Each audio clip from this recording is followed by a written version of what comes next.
The swinging double doors of the trauma center at Atlanta General Hospital flew open as I pushed through them, letting the chaotic symphony of the emergency room wash over me.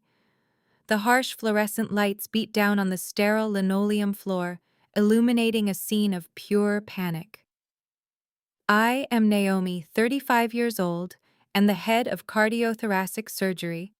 I had not seen my parents in 7 long years. Not since the day they threw me out of their house and out of their lives like yesterday trash to protect my sister and her malicious lies. Now here they were. My mother Brenda was sobbing hysterically, practically collapsing into the chest of my father Calvin, right in the middle of the crowded triage area. When my mother finally lifted her head from my father's shoulder, her tear-streaked eyes locked onto mine. For a fraction of a second, I wondered if a mother seeing her flesh and blood in her darkest hour might feel a spark of connection. Instead, the grief on her face instantly twisted into pure, unadulterated disgust. "Who called you?" she screamed, her voice piercing through the beeping monitors and the rushing footsteps of the medical staff. "Get out of here right now. You lost the right to be in this family 7 years ago." I did not flinch. I did not cry.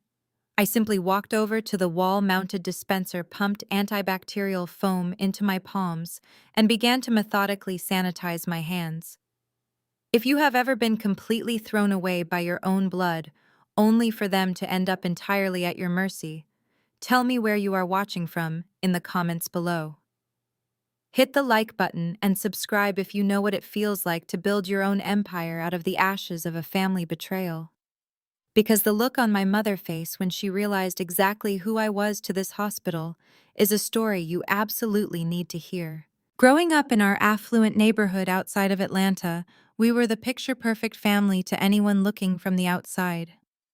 My parents hosted summer barbecues, drove luxury sedans, and smiled for every country club newsletter. But inside the walls of our 5-bedroom colonial house, a rigid hierarchy existed. My younger sister Jada was the undeniable golden child. She was pageant, beautiful, manipulative, and entirely allergic to accountability. I was the scapegoat, the dark cloud, the daughter who studied too much, spoke too bluntly, and refused to play the games that kept our family facade intact. 7 years ago, Jada committed an unforgivable betrayal that cost my parents their financial security. And instead of taking responsibility, she pointed the finger directly at me. Without a shred of proof, without a single conversation, and without letting me pack my belongings, my parents disowned me. They did not attend my medical school graduation. They did not celebrate my matching into a top-tier surgical residency. They did not even know that I was now married to a wonderful man. They chose their comfortable lie over my complicated truth. Tonight my pager had gone off loudly in the middle of a quiet dinner at home. Code Crimson in Trauma Bay 3. A 33-year-old female patient had been rushed in by ambulance following a severe high-speed collision on the interstate. The blunt force trauma to her chest had caused a massive internal hemorrhage. Her aorta, the main artery carrying blood away from her heart, was tearing. It is a catastrophic injury that requires immediate, highly specialized surgical intervention. The human body can only compensate for so long before the blood pressure plummets. The organs fail, and the lights go out permanently. I drove through the rainy Atlanta streets with my siren light flashing on the dashboard of my car, focused entirely on saving a life. I had no idea that the broken body lying on the trauma table fighting for a single breath was the sister who had ruined my life. As I stood in the emergency room wearing my tailored navy blue scrubs and a white coat draped over my arm, I watched my parents unravel. They had aged significantly since I last saw them. My father's hair had turned completely silver, and my mother's shoulders carried a heavy, exhausted slump. But her sharp tongue had not dulled one bit. She gripped my father's arm, her manicured nails digging into his jacket as she pointed a shaking finger at my face. "Calvin, tell her to leave," my mother demanded, her voice echoing off the hospital walls. "I will not have her standing here gloating while our baby girl is bleeding to death in there." She probably paid someone to find out we were here just to rub her success in our faces. My father puffed up his chest, trying to summon the old intimidating authority he used to hold over me when I was a terrified teenager. "Naomi, you need to turn around and walk out those doors," he commanded, stepping toward me with a hard glare. "This is a private family matter. You stopped being family the day you stole from us. Do not make me call hospital security to have you escorted off the premises. We are dealing with a tragedy, and we do not need your toxic presence making it worse." I looked at the man who used to teach me how to play chess on Sunday mornings and felt absolutely nothing. No anger, no sorrow, just the cold clinical detachment that made me the best surgeon in this state. I watched the charge nurse, a seasoned veteran named Patricia, rushing out of the trauma bay with a clipboard in her hands. Patricia's face was pale, and she was moving with the frantic urgency of a woman losing a patient. She spotted my parents blocking my path. "Excuse me," Patricia said, trying to maneuver around my father's broad shoulders. "Are you the parents of Jada, the blunt force trauma patient in Bay 3? "Yes," my mother cried out, instantly pivoting back to the nurse and grabbing Patricia's sleeve. "Please tell me she is going to be okay. You have to save her. And please get this woman out of our faces," my mother added, shooting a venomous glare in my direction. "We do not want her anywhere near our daughter. She is a horrible person, and we want her removed from the hospital right now." Patricia stopped dead in her tracks. She looked at my mother, hand gripping her scrub top, then looked at my father's furious face, and finally turned her gaze to me. A look of complete and utter confusion washed over the nurse's features. She blinked, adjusting her glasses, as if she had misheard the frantic woman standing in front of her. "Ma'am," Patricia said, her voice dropping to a serious, no-nonsense tone that commanded the entire room, "you need to step back and lower your voice immediately. The woman you are pointing at is Dr. Hayes. She is the head of cardiothoracic surgery for this entire hospital. She is the only doctor in this building right now who has the skill to fix your daughter's ruptured aorta. If you kick her out of this emergency room, your daughter will not survive the night." I did not wait to watch the color drain from my parents' faces. I turned my back on their stunned silence and pushed through the second set of double doors leading into the sterile corridor of the surgical wing. The heavy doors clicked shut behind me, cutting off my mother's sudden gasp and the chaotic noise of the emergency room. Out here, it was just the steady hum of the ventilation system and the sharp clinical smell of antiseptic. I walked straight to the stainless steel scrub sinks outside operating room 4. My chief resident, Dr. Harrison, was already standing there pulling up the contrast CT scans on the glowing wall monitors. He looked tense. His eyes flicked to me as I stepped up to the sink and kicked the foot pedal to start the hot water. "Talk to me, Harrison," I said, pumping a heavy dose of chlorhexidine soap onto my scrub brush. "It is an absolute mess, Dr. Hayes," he said, pointing a pen at the digital screens. "Aortic transection just distal to the left subclavian artery. She has a massive mediastinal hematoma. The adventitia is barely holding the rupture together right now. Her systolic blood pressure is hanging by a thread at 70. If that thin layer of tissue gives way before we get her on the bypass machine, she will bleed out into her chest cavity in a matter of seconds."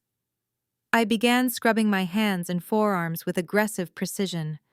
The stiff bristles of the brush scraped against my skin as I systematically cleaned every finger.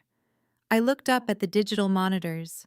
Staring at the glowing three-dimensional reconstruction of my sister's chest cavity felt entirely surreal.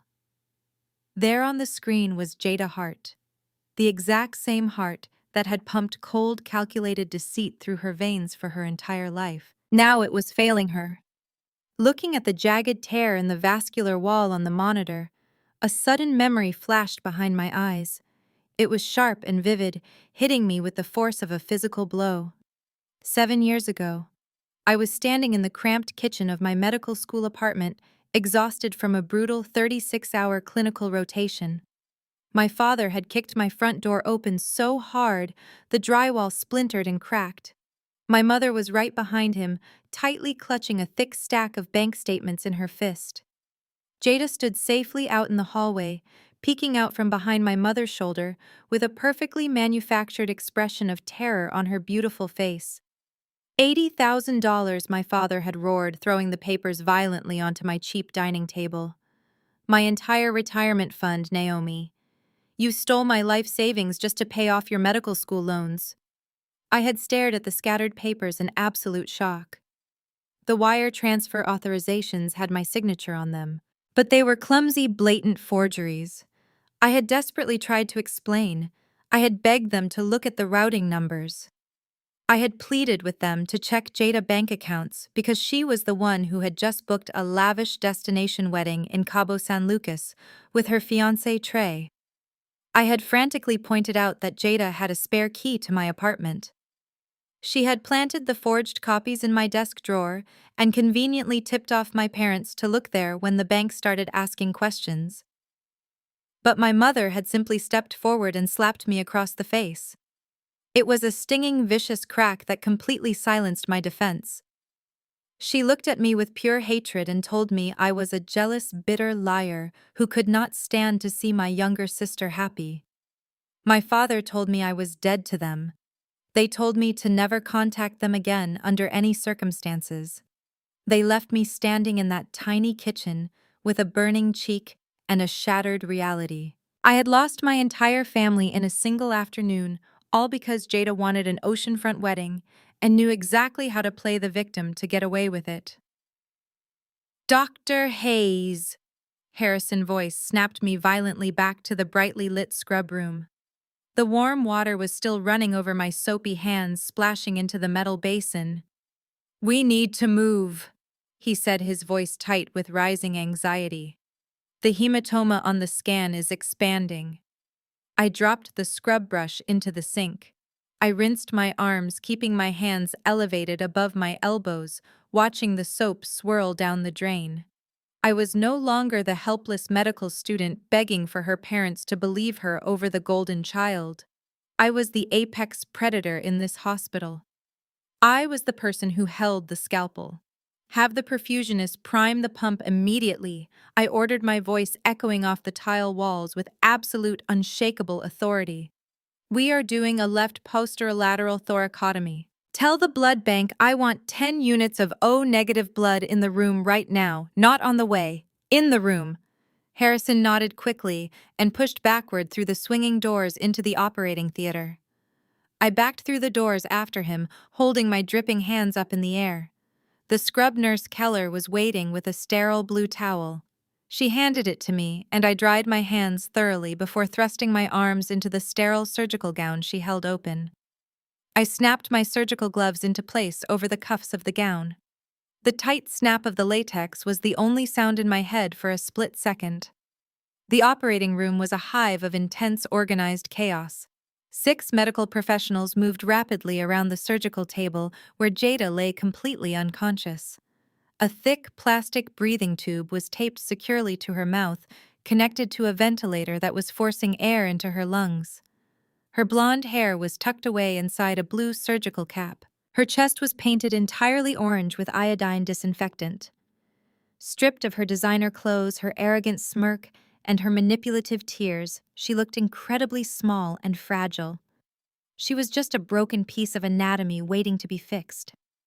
Suddenly, the rhythmic, steady beeping of the cardiac monitor accelerated into a frantic, shrill alarm. The numbers on the vital signs screen began dropping like stones in water, flashing bright red. Pressure is tanking, shouted Dr. Jenkins, the lead anesthesiologist from the head of the surgical bed. Systolic is down to 50, 45. Heart rate is spiking to 160. She is becoming highly unstable. The aorta is giving way, I said, stepping aggressively up to the surgical table and holding out my right hand without taking my eyes off my sister's chest. Scalpel. Keller slapped the cool metal instrument firmly into my palm. She is in ventricular fibrillation, Jenkins yelled, his gloved hands flying over the dials and buttons on the anesthesia machine. We are losing her, Dr. Hayes. She is coding. I looked down at the chest of the woman who had happily destroyed my life and left me with nothing. I had a fraction of a second to make the incision. If I hesitated, my sister would die right here on this table, and my parents would have to bury their precious golden child. I tightened my grip on the handle, pressed the sharp blade into the iodine-stained skin, and pulled it downward. The heavy steel retractor cranked open, spreading the ribs apart and exposing the catastrophic damage inside my sister's chest. Dark crimson blood immediately flooded the surgical field, pooling faster than the suction tubes could clear it. "Harrison, get the suction deeper right now," I ordered, keeping my voice perfectly level despite the absolute chaos unfolding under the bright surgical lights. "We need to get her on cardiopulmonary bypass immediately, before the remaining adventitial tissue completely ruptures." The operating room moved in synchronized perfection.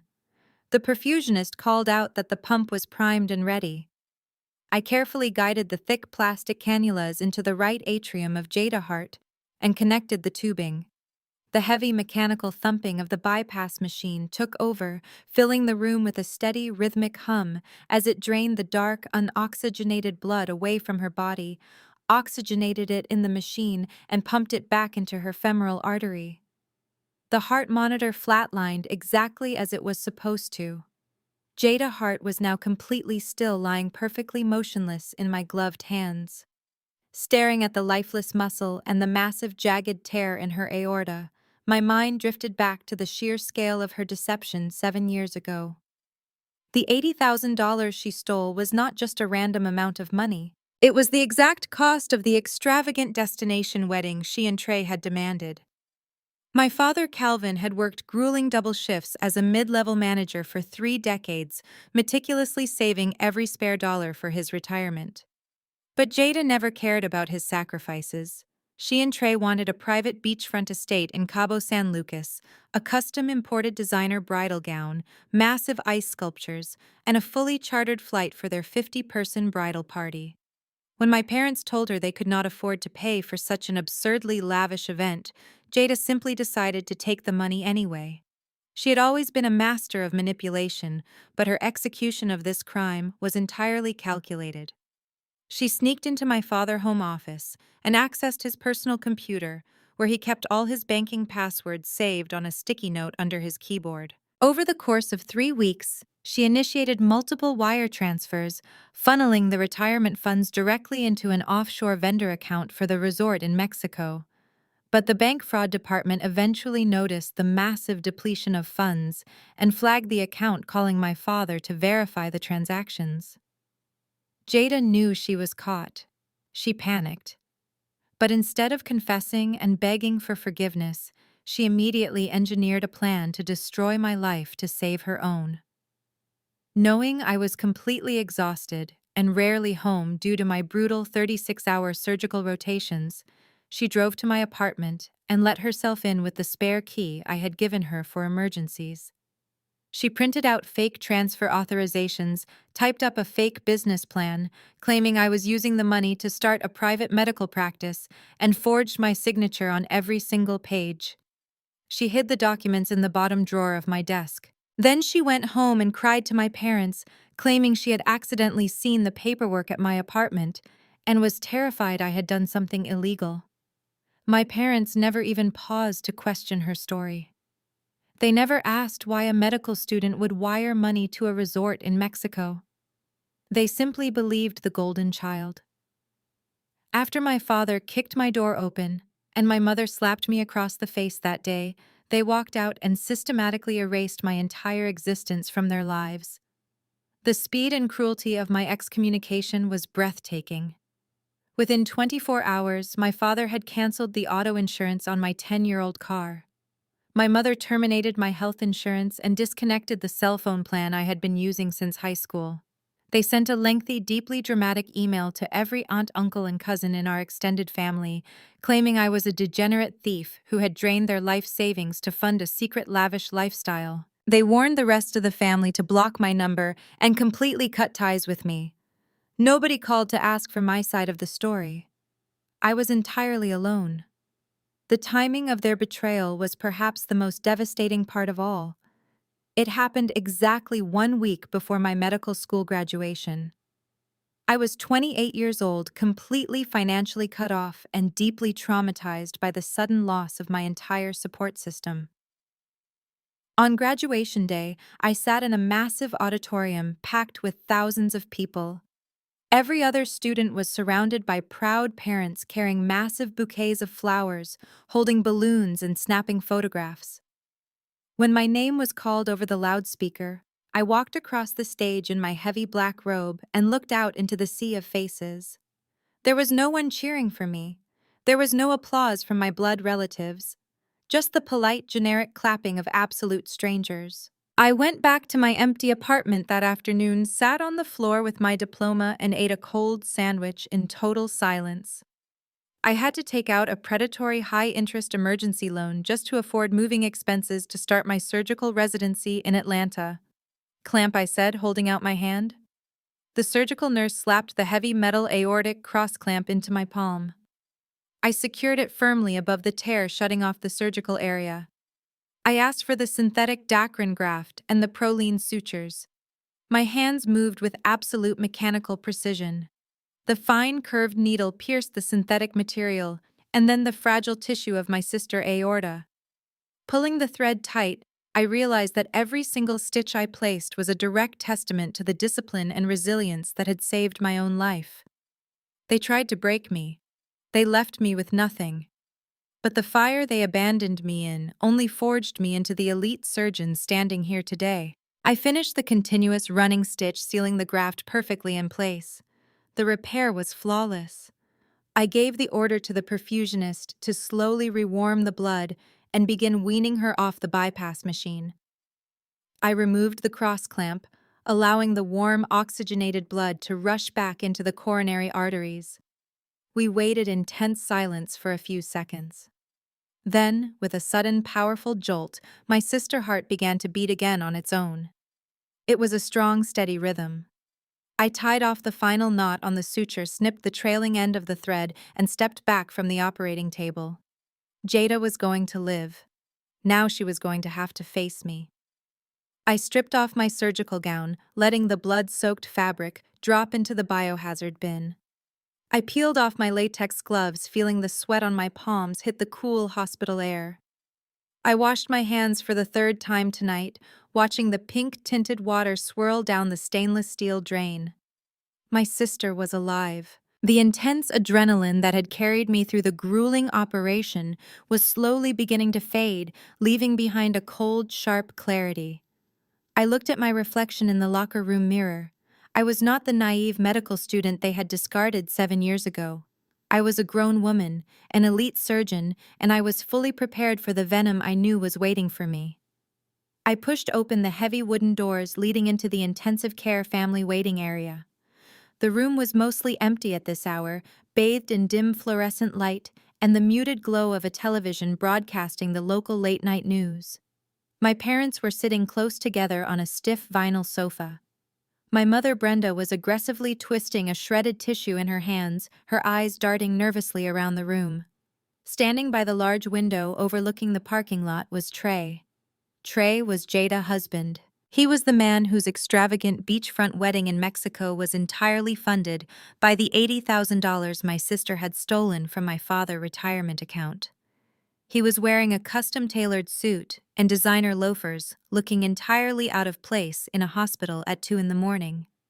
He was aggressively tapping on his cell phone, his face illuminated by the screen, looking far more annoyed by the inconvenience of the night than devastated by his wife's near-fatal car crash.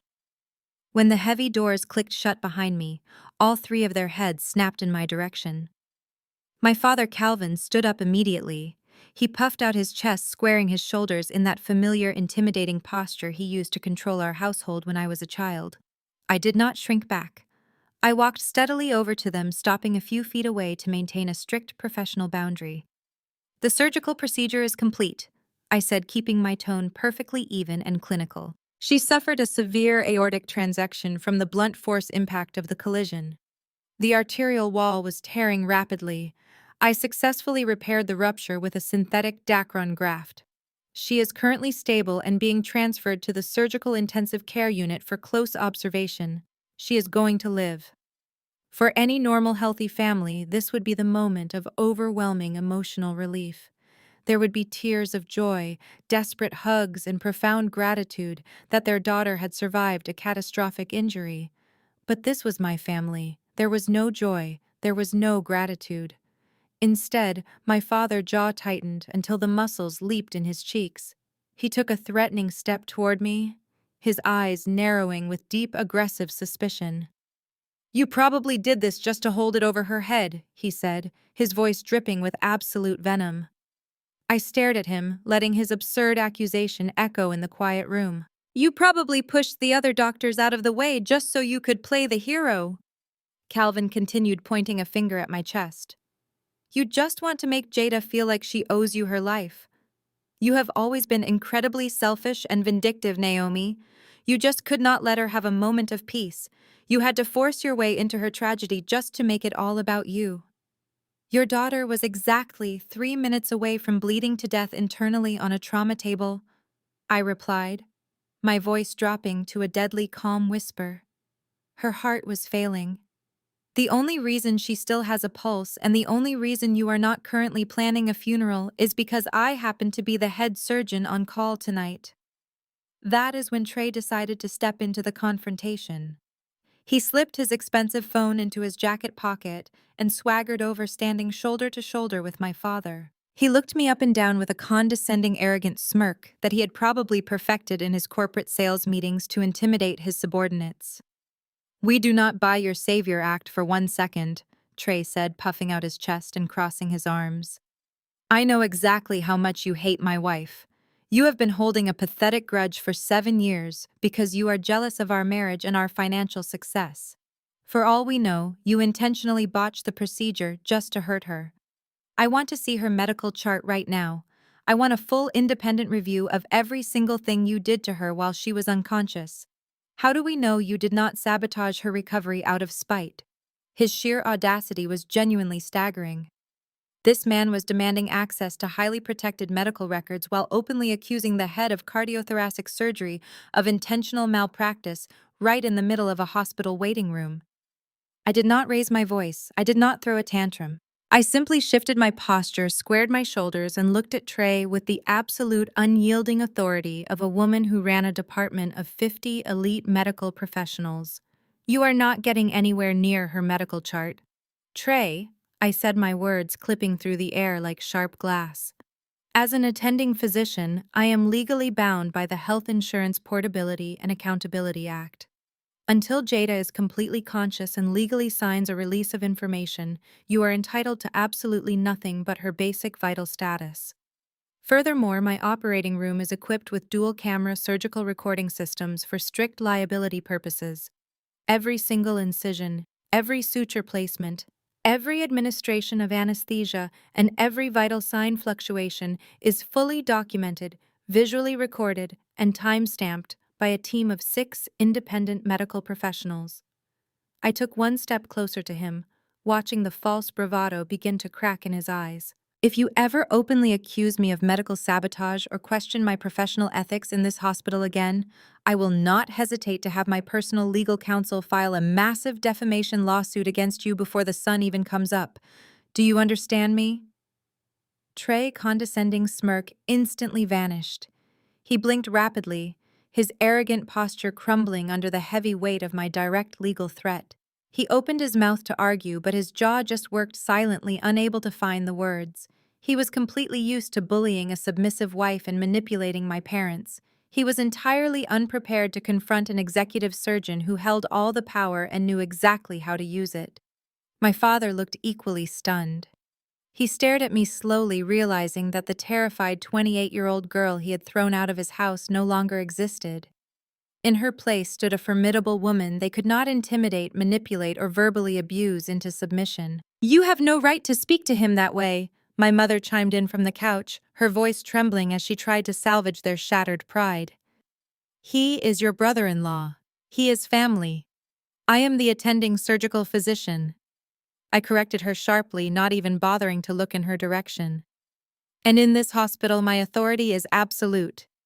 You can sit down and quietly wait for the intensive care nurses to call you back, or you can leave the premises." Those are your only two options. The three of them stood there completely trapped in their own bitter, hostile silence. They desperately wanted to scream at me to put me back in my place as the family scapegoat, but they knew I had them completely cornered. I turned to walk back to the surgical ward, perfectly content to leave them simmering in their toxic, helpless rage. But before I could take a single step away, a sudden polite throat-clearing sound echoed through the quiet waiting room, breaking the heavy tension. "Excuse me," a firm professional voice said. We all turned to see a middle-aged woman standing near the entrance of the waiting area. She was wearing a neatly tailored gray blazer, with a laminated hospital security badge clipped to her lapel. She was holding a thick electronic tablet and a silver stylus pen. She adjusted her glasses and looked directly at Trey and my father. "Are you the immediate family members legally responsible for the patient?" "Jada, I believe it is her husband Trey?" she asked, glancing down at the glowing screen of her tablet. "Yes, I am her husband," Trey said quickly, puffing his chest back out and adjusting his jacket, eager to regain some sense of masculine importance. "What is this about? Can we finally go back and see her now?" "Not quite yet, sir," the woman said, offering a tight, highly practiced, sympathetic smile that hospital administrators exclusively reserve for delivering terrible news. "I am Susan, from the hospital financial billing department. We need to discuss the immediate financial liability and billing codes for tonight, emergency surgical procedures, and the upcoming intensive care stay." Trey waved his hand dismissively, rolling his eyes. "Just run my insurance card on file. We have premium platinum coverage. We are not worried about a hospital copay right now, just send us the bill in the mail." Susan stopped smiling. She tapped her silver pen against the side of her tablet. Her expression remained perfectly polite, but her eyes were sharp and unyielding. "Actually, sir, that is exactly why I was paged to come down here tonight," Susan said, her voice echoing clearly in the quiet room. "Our administrative system shows that your premium health insurance policy was officially canceled for non-payment exactly 3 months ago. You are currently completely uninsured, and the estimated cost for tonight emergency open heart surgery and the subsequent intensive care recovery is currently sitting at over $250,000. Trey's face instantly lost all of its color, turning a sickly shade of gray. My father let out a sharp, audible gasp, stumbling backward slightly, as if he had been physically struck. My mother dropped her shredded tissue onto the floor. I stood quietly in the background, crossing my arms and watching as the massive financial trap they had spent years building for themselves finally began to spring shut. "There is some kind of mistake," Trey stammered, his voice cracking in a way that completely shattered his arrogant facade. "I pay that premium every single month on the first of the month. You need to check your system again." Susan did not blink. She simply tapped the screen of her tablet and turned it to face him. "There is no mistake, sir," she said calmly. "The policy was officially terminated due to 90 days of non-payment. We sent 3 separate certified letters to your home address on file. All 3 were signed for by someone at your residence. The coverage lapsed completely 3 months ago." Trey stared at the glowing screen. The harsh hospital lighting reflected off the sudden sheen of sweat on his forehead. He had spent the last 7 years parading around Atlanta in custom-tailored suits, driving a luxury sports car, and acting like he was the undisputed king of the world. He and Jada constantly posted pictures of their lavish vacations and expensive dinners on social media, building an illusion of massive wealth. Now his perfectly curated image was disintegrating right in front of my eyes. Calvin grabbed Trey by the shoulder, spinning the younger man around. "What does she mean the policy is canceled?" Calvin demanded, his voice rising with a sharp edge of panic. "Trey, you told me your sales firm just closed a massive quarter. You told me you were swimming in cash and looking to buy a boat." Trey swallowed hard, refusing to make eye contact with my father. "It is just a temporary cash flow issue," Calvin Trey mumbled, staring intensely at his expensive designer shoes. "The market took a bad turn recently. I had to prioritize some other investments to keep the business afloat. You prioritized your car payments over my daughter's health insurance? My mother shrieked, stepping forward. Her hands were shaking violently as she pointed at him. You let her walk around without coverage. Susan cleared her throat politely, drawing their attention back to the massive financial reality hanging over their heads. The initial surgical fee for Dr. Hayes' emergency intervention, the anesthesia team, the operating room time, and the synthetic Dacron graft brings the current total to roughly $140,000. Susan explained, reading clearly from her tablet. The remaining balance is the estimated cost for a standard 7-day stay in our surgical intensive care unit, which averages about $15,000 per day. Furthermore, without active insurance coverage, the hospital requires a financial guarantor to sign an assumption of liability form before the patient can be formally transferred out of acute recovery and into a standard room. My father's legs seemed to give out beneath him. He sank back down onto the stiff vinyl sofa, burying his face in his calloused hands. $250,000, he whispered, his voice muffled and completely broken. We do not have that kind of money. We do not have anything even close to that. My mother rushed to his side, sitting next to him and rubbing his back in a frantic motion. Calvin, we have to do something. She pleaded, her voice tight with desperation. We can take out a second mortgage on the house. We can pull from the retirement accounts. We have to save our baby girl. My father lifted his head and looked at my mother with eyes full of absolute despair and exhaustion. What retirement accounts, Brenda? He asked bitterly, his voice echoing in the quiet room. Do you not remember? Our retirement was wiped out 7 years ago. It took everything we had left just to keep the house out of foreclosure. We have been living paycheck to paycheck ever since, scraping by just to pay the property taxes. We have absolutely nothing left to borrow against. The sheer irony of the situation was almost poetic. It was so thick you could choke on it. They were sitting here agonizing over the loss of the $80,000 that Jada had stolen from them to pay for a lavish wedding to a man who could not even afford to keep her health insurance active. They had ruined my life to protect a thief, and now that exact same thief was about to plunge them into inescapable financial ruin. I watched my father's shoulders shake as the reality of their situation crashed down on him. For 7 years he had held on to his righteous anger, blaming me for his financial struggles. He had convinced himself that I was the villain who had robbed him of his comfortable retirement. Now he was staring down the barrel of a $250,000 medical debt with absolutely no safety net, and the golden son-in-law was exposed as a complete fraud. Trey was pacing back and forth near the hospital window, muttering to himself and aggressively running his hands through his hair. He was not worried about Jada recovering from open heart surgery. He was not thankful that his wife was still breathing. He was terrified of the impending medical bankruptcy that was about to destroy his precious credit score and force him to liquidate whatever meager assets he had left to his name. So what happens if we cannot pay Calvin? Asked, looking up at Susan with a defeated, miserable expression. What happens to my daughter? Susan maintained her professional administrative composure, but her tone softened just a fraction. We will never deny life-saving medical care based on an inability to pay, sir, she assured him. However, without a signed financial guarantor, the debt will automatically attach to the patient and her legal spouse. It will go to aggressive medical collections and ultimately result in forced asset liquidation or severe bankruptcy. We do offer financial assistance and payment plans, but for a balance this large, the monthly installments would still be astronomical. My mother let out a loud, dramatic sob, pressing her face into Calvin's shoulder. We are going to lose everything, she cried. We are going to be living on the street, all because of that terrible, terrible mistake 7 years ago. She turned her head slowly and glared at me through her tears. Even now, completely crushed by the weight of Jada's terrible life choices and Trey's financial deception, my mother still found a way to project her anger onto me.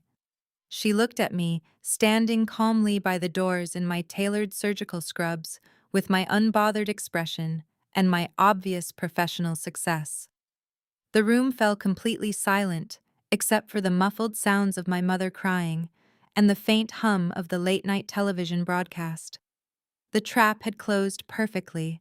Trey was completely exposed as a broke, desperate fraud. My parents were financially destitute, still suffering from the theft they blamed entirely on me, and the hospital billing department was standing there waiting for someone to take responsibility for $250,000. I did not say a single word. I simply watched them drown in the immediate, devastating consequences of their own actions. But then my mother slowly stopped crying. She wiped her eyes and her expression shifted from absolute despair to a cold, desperate calculation. She looked at me and then she looked at Susan. The gears in her head were turning and a new terrible idea was forming in her mind. Panic was beginning to settle in and I knew exactly what was coming next. My mother stood up from the stiff vinyl sofa. She smoothed down the front of her wrinkled blouse and took a deep breath. She turned to Susan from the billing department and offered a tight, highly practiced smile. "Give us just a moment to discuss this as a family, Susan," she said, her voice completely devoid of the hysterical sobbing from just a minute ago. "We will have a financial guarantor sign the necessary forms shortly." Susan nodded politely, her expression remaining carefully neutral. She stepped out of the immediate waiting area and retreated down the hallway to give us privacy. The very second the hospital administrator was out of earshot, my mother turned her sights squarely on me. She marched across the room and deliberately planted herself in the doorway, blocking my exit into the main corridor. My father remained seated on the couch, watching her with a mixture of profound exhaustion and sudden, desperate hope. "Naomi, you are going to sign that paperwork," my mother said. It was not a request. It was a firm command delivered with the exact same authoritative tone she used to control me when I was a teenager. She looked me up and down, her eyes coldly evaluating my appearance. "You are the head of cardiothoracic surgery. You are wearing a Rolex watch on your wrist. You clearly make an exorbitant amount of money. You are going to take responsibility for this hospital bill right now." I stared at her. I could barely comprehend the sheer monumental audacity of her demand. "You want me to voluntarily take on $250,000 in medical debt for a sister who framed me, and parents who threw me away?"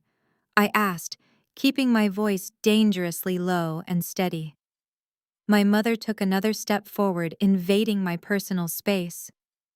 "Do not play the victim with me," she hissed, her eyes narrowing into angry slits. "You owe us this money. You stole $80,000 from your father's retirement fund.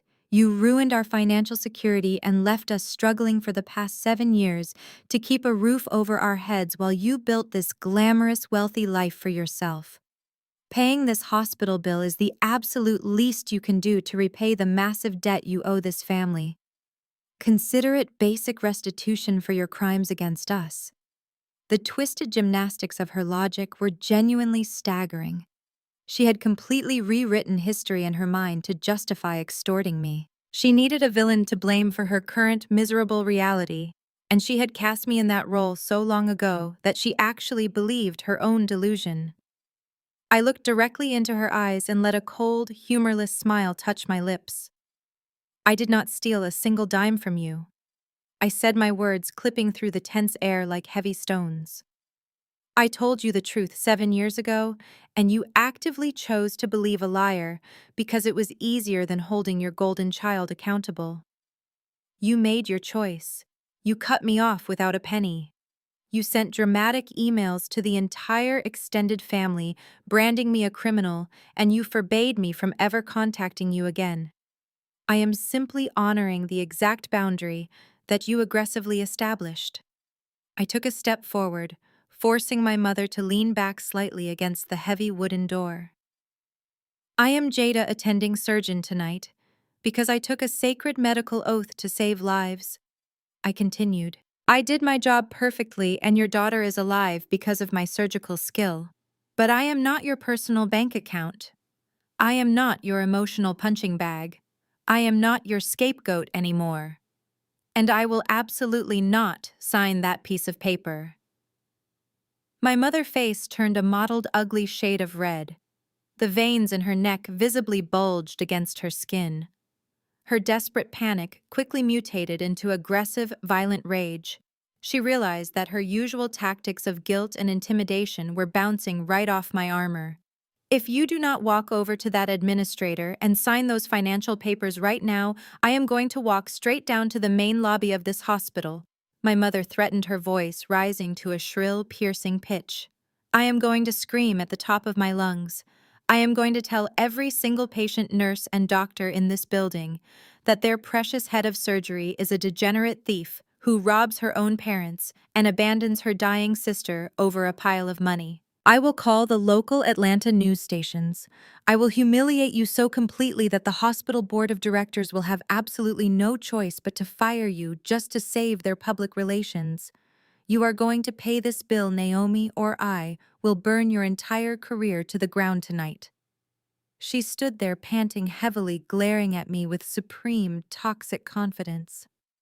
She truly thought she held a winning hand.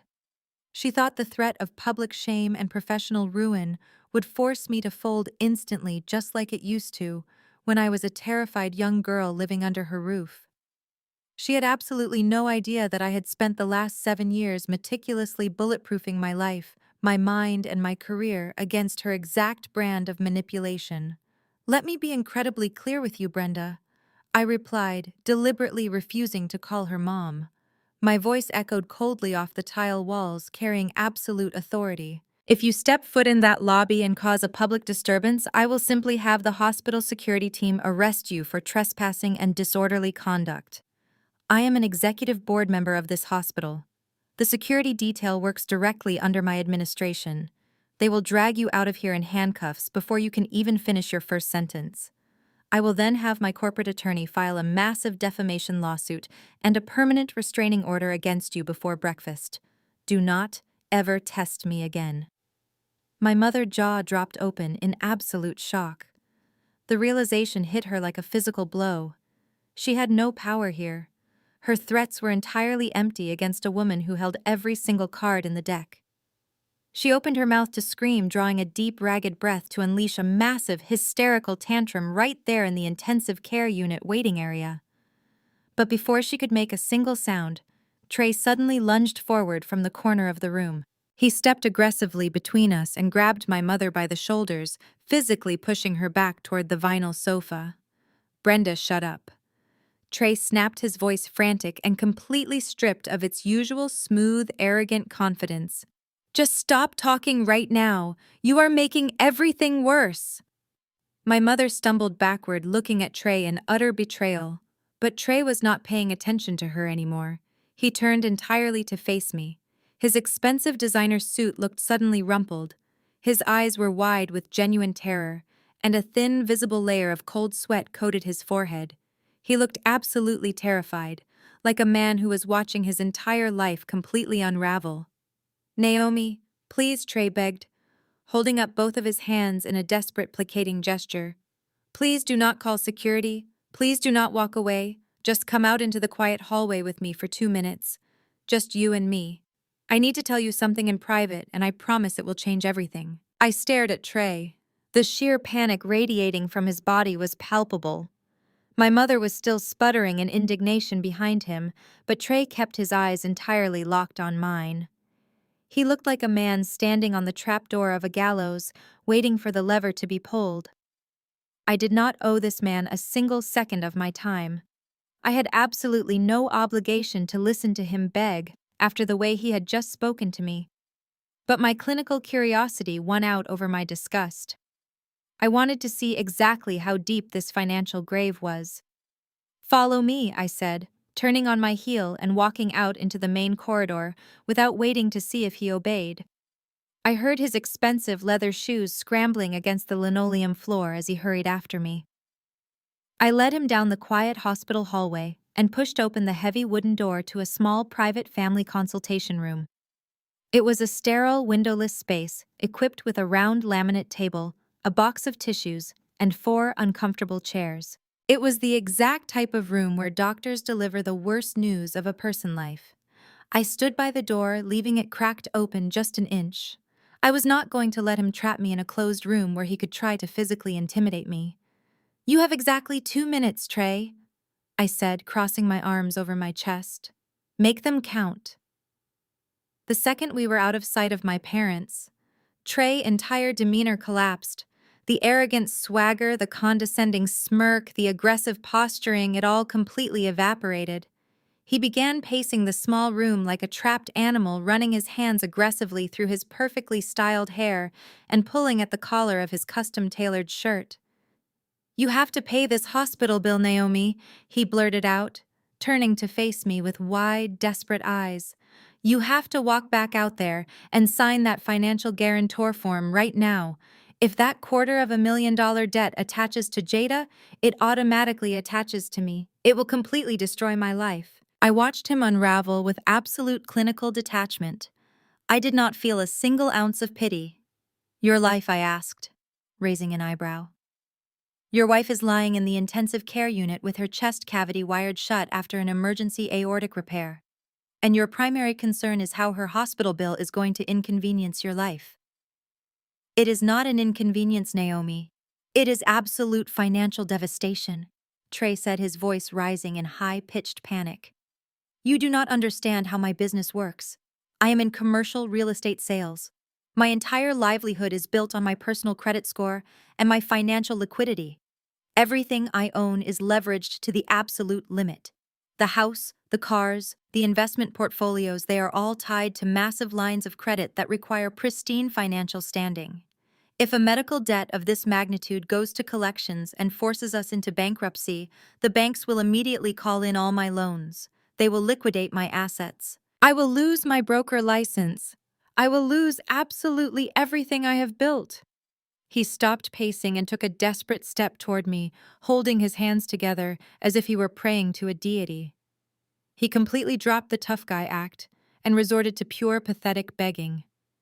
"You are the only one who can fix this," he pleaded, his voice shaking. "You make incredible money. You are the executive head of surgery at a major hospital. You could pay this bill and barely even feel it in your bank account. You have to do this to save the family, Naomi. Think about your parents. If I go down financially, your parents are going to have to step in and support Jada. They will lose their house trying to keep her afloat. You have to be the bigger person here and save us from this nightmare." The absolute audacity of his plea was genuinely staggering. I looked at this grown man wearing a $3,000 suit, begging me to save him from his own irresponsible choices, while simultaneously trying to guilt-trip me using the same parents who had disowned me. "Save the family," I repeated, my voice dropping to a harsh, unyielding whisper. "That is a fascinating concept, Trey. Because for the past 7 years, you and Jada have done absolutely nothing but flaunt your extreme wealth to anyone who would pay attention. You constantly post pictures from first-class flights to Dubai and Paris. You buy custom diamond jewelry. You drink $1,000 bottles of champagne at exclusive clubs. And unless my memory is completely mistaken, you just bought a brand new Porsche 911 Carrera last month." I saw the excessive photo shoot my mother proudly shared on her social media timeline, bragging about her incredibly successful son-in-law. I took a deliberate step toward him, forcing him to back up against the small round table. The fluorescent lights overhead buzzed quietly, highlighting the thick layer of nervous sweat shining on his forehead. "Explain the basic math to me, Trey," I demanded, my tone sharp and cutting like a surgical blade. "Explain to me how a man who drives a $130,000 luxury sports car cannot afford to pay a basic monthly health insurance premium to protect his own wife. Explain to me why you actively chose to let her premium medical coverage lapse 3 months ago while you were driving around Atlanta pretending to be a multimillionaire." Trey opened his mouth to speak, but no words came out. He just stared at me, his chest heaving as he struggled to pull air into his lungs. "If your business is so incredibly successful, why are you terrified of a single hospital bill?" I pushed harder, refusing to give him an inch of breathing room. "Where exactly did all of your money go, Trey? Because right now I am looking at a man who is completely broke and desperate." Trey stared at me as the color completely drained from his face, leaving him looking pale and sickly. He realized that none of his usual smooth sales tactics or manipulative charm would work on me. I was not my naive parents who blindly believed his corporate buzzwords and flashy lifestyle. I had completely cornered him, and I was systematically stripping away every single layer of his fake reality. He looked desperately at the cracked door and then back to me. His jaw trembled uncontrollably. He was cracking under the immense, suffocating pressure of his own lies. He swallowed hard, his eyes darting frantically around the small room before he finally broke. Trey's legs gave out. He collapsed heavily into one of the stiff plastic chairs next to the small round table, resting his elbows on his knees and burying his face in his hands. He let out a long, ragged breath that sounded almost like a sob. When he finally looked up at me, his eyes were completely hollow. The arrogant salesman was gone, leaving behind nothing but a terrified coward. "I know you hate her," Trey said, his voice barely above a whisper.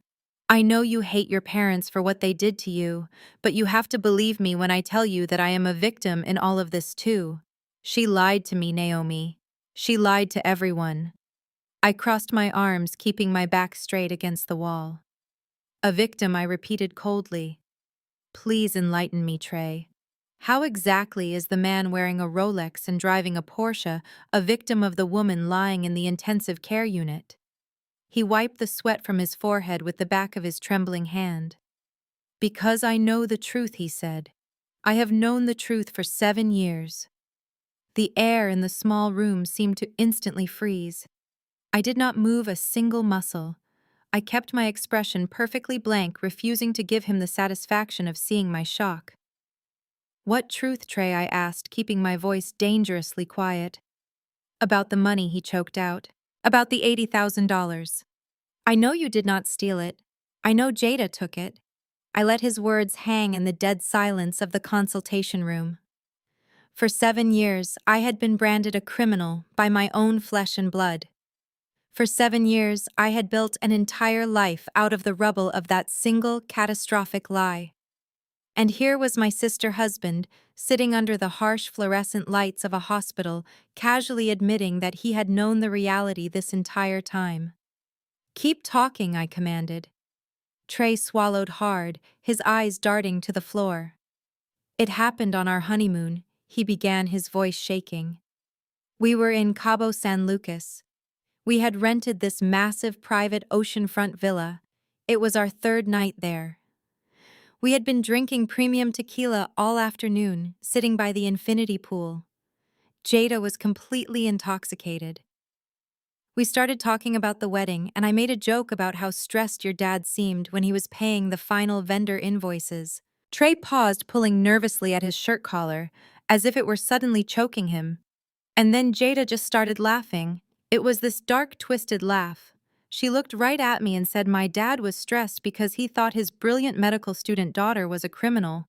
I asked her what she meant, and right there, holding a $20 cocktail, she bragged about the whole thing. I felt a cold, heavy knot form in the pit of my stomach. My sister had not just destroyed my life out of panic. She had found it amusing. She told me exactly how she did it.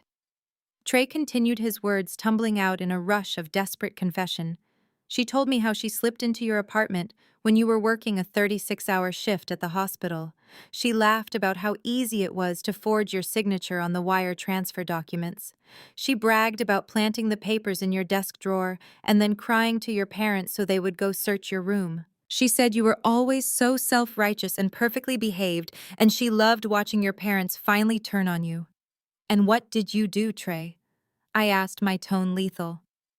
"When your brand new wife confessed to committing felony fraud, stealing her father's life savings, and framing her sister to cover her tracks. What exactly did you do?" Trey looked up at me, his face twisting into an expression of pathetic defense. "What was I supposed to do, Naomi?" he pleaded. "We were already legally married. We were 3 days into our honeymoon. If I called the police or told your parents, I would have been dragged right into the middle of a massive criminal investigation. The wedding money was already spent. There was no way to get it back. If I blew the whistle, she would have gone to prison and I would have been publicly humiliated. I was trying to build my real estate business. I could not afford a scandal like that." "So you stayed quiet," I said, summarizing his profound cowardice. "You came back from Cabo. You sat at my parents' dining room table every single Thanksgiving for 7 years. You ate the food paid for by a man who was working double shifts in his 60s because his retirement fund was gone. You watched my mother cry over the terrible daughter who supposedly robbed them. And you never said a single word. I was trapped. Trey whined, raising his hands in a weak gesture of surrender. You do not know what it is like living with her. Jada is completely toxic. Whenever I tried to bring it up or suggested we slowly pay your dad back, she would threaten me. She said if I ever breathed a word to anyone, she would file for divorce and take half of everything I owned. She held it over my head to get whatever she wanted. She demanded the designer bags, the luxury cars, the expensive vacations. She bled me completely dry, Naomi. That is why the health insurance lapsed. She spent all our liquid cash on a custom closet renovation, and I had to start shuffling credit cards just to keep the lights on. I stared down at the pathetic creature sitting in front of me. The sheer magnitude of his parasitic nature was staggering. He was not a victim, he was a willing accomplice. He had happily enjoyed the fruits of my sister crime, as long as it benefited him. He drove the expensive cars and wore the tailored suits funded by my father, stolen retirement. He only cared about Jada toxic behavior now, because the money had finally run out, and the consequences were directly threatening his own survival. You did not stay quiet, because you were trapped. Trey, I said, my voice slicing through his pathetic excuses with surgical precision. You stayed quiet because you liked the lifestyle. You liked being the golden son-in-law. You liked watching my parents worship you while they struggled to pay their own mortgage. You are just as corrupt and disgusting as she is. Trey stood up desperately, closing the distance between us. You can hate me, he begged, his voice cracking. You can think whatever you want about me, but you have to pay this hospital bill. If you let this debt fall on us, I am ruined. Please, Naomi, I am begging you. Do it to punish her if you have to. Just do not let this destroy me. I looked at him, the gears turning rapidly in my mind. The perfect golden couple my parents had chosen over me was nothing but a fragile house of cards built on stolen money and mutual blackmail. And now, standing in this sterile hospital room, Trey was handing me the gasoline and the match. He had absolutely no idea who he was truly dealing with. He thought I was just a rich doctor he could manipulate with a sob story. He did not realize he had just given me the exact leverage I needed to burn their entire fake reality to the ground. Listen to me, Naomi, Trey said, lowering his voice to a conspiratorial whisper that made my skin crawl. I am completely done with her. I have a meeting scheduled with a high-powered divorce attorney in Buckhead this Friday at 9 in the morning. I am filing the papers to end this marriage permanently. I did not react. I simply watched him, waiting for the catch. But in the state of Georgia, any debt incurred during the marriage is considered marital debt. He continued, his words rushing out in a frantic, desperate stream. If I am listed as her legal spouse when that hospital bill is finalized, I will be held equally responsible for the $250,000. It will completely drain my commercial accounts before the judge even signs the divorce decree. I will be forced to liquidate my real estate assets. I will be left with absolutely nothing. I slowly crossed my arms over my chest, sliding my right hand discreetly over my left wrist. With a subtle, practiced motion of my index finger, I pressed the digital crown on my Apple Watch. 2 quick taps on the glowing screen activated the voice memo application. A tiny vibration pulsed against my skin, confirming that the internal microphone was live and actively recording every single word echoing in this small consultation room. So, what exactly are you proposing, Trey? I asked, making sure my voice was loud and crystal clear for the audio file. He leaned closer, placing his hands flat on the laminate table. I am proposing a mutually beneficial arrangement. You walk back out to that waiting room and you sign the financial guarantor forms. You take on the hospital debt. It will be an absolute drop in the bucket for a prominent surgeon like you. But for me, it is a total financial lifeline. If you sign those papers, the debt bypasses me completely. I file for divorce on Friday. I walk away completely clean, and my credit score remains untouched. I let out a slow, measured breath, feigning consideration. And what exactly do I get out of this arrangement? Why would I pay $250,000 just to make your life easier? Trey smiled, and it was the ugliest, most deceitful expression I had ever seen on a human face. You get your parents back, Naomi. Think about the big picture here.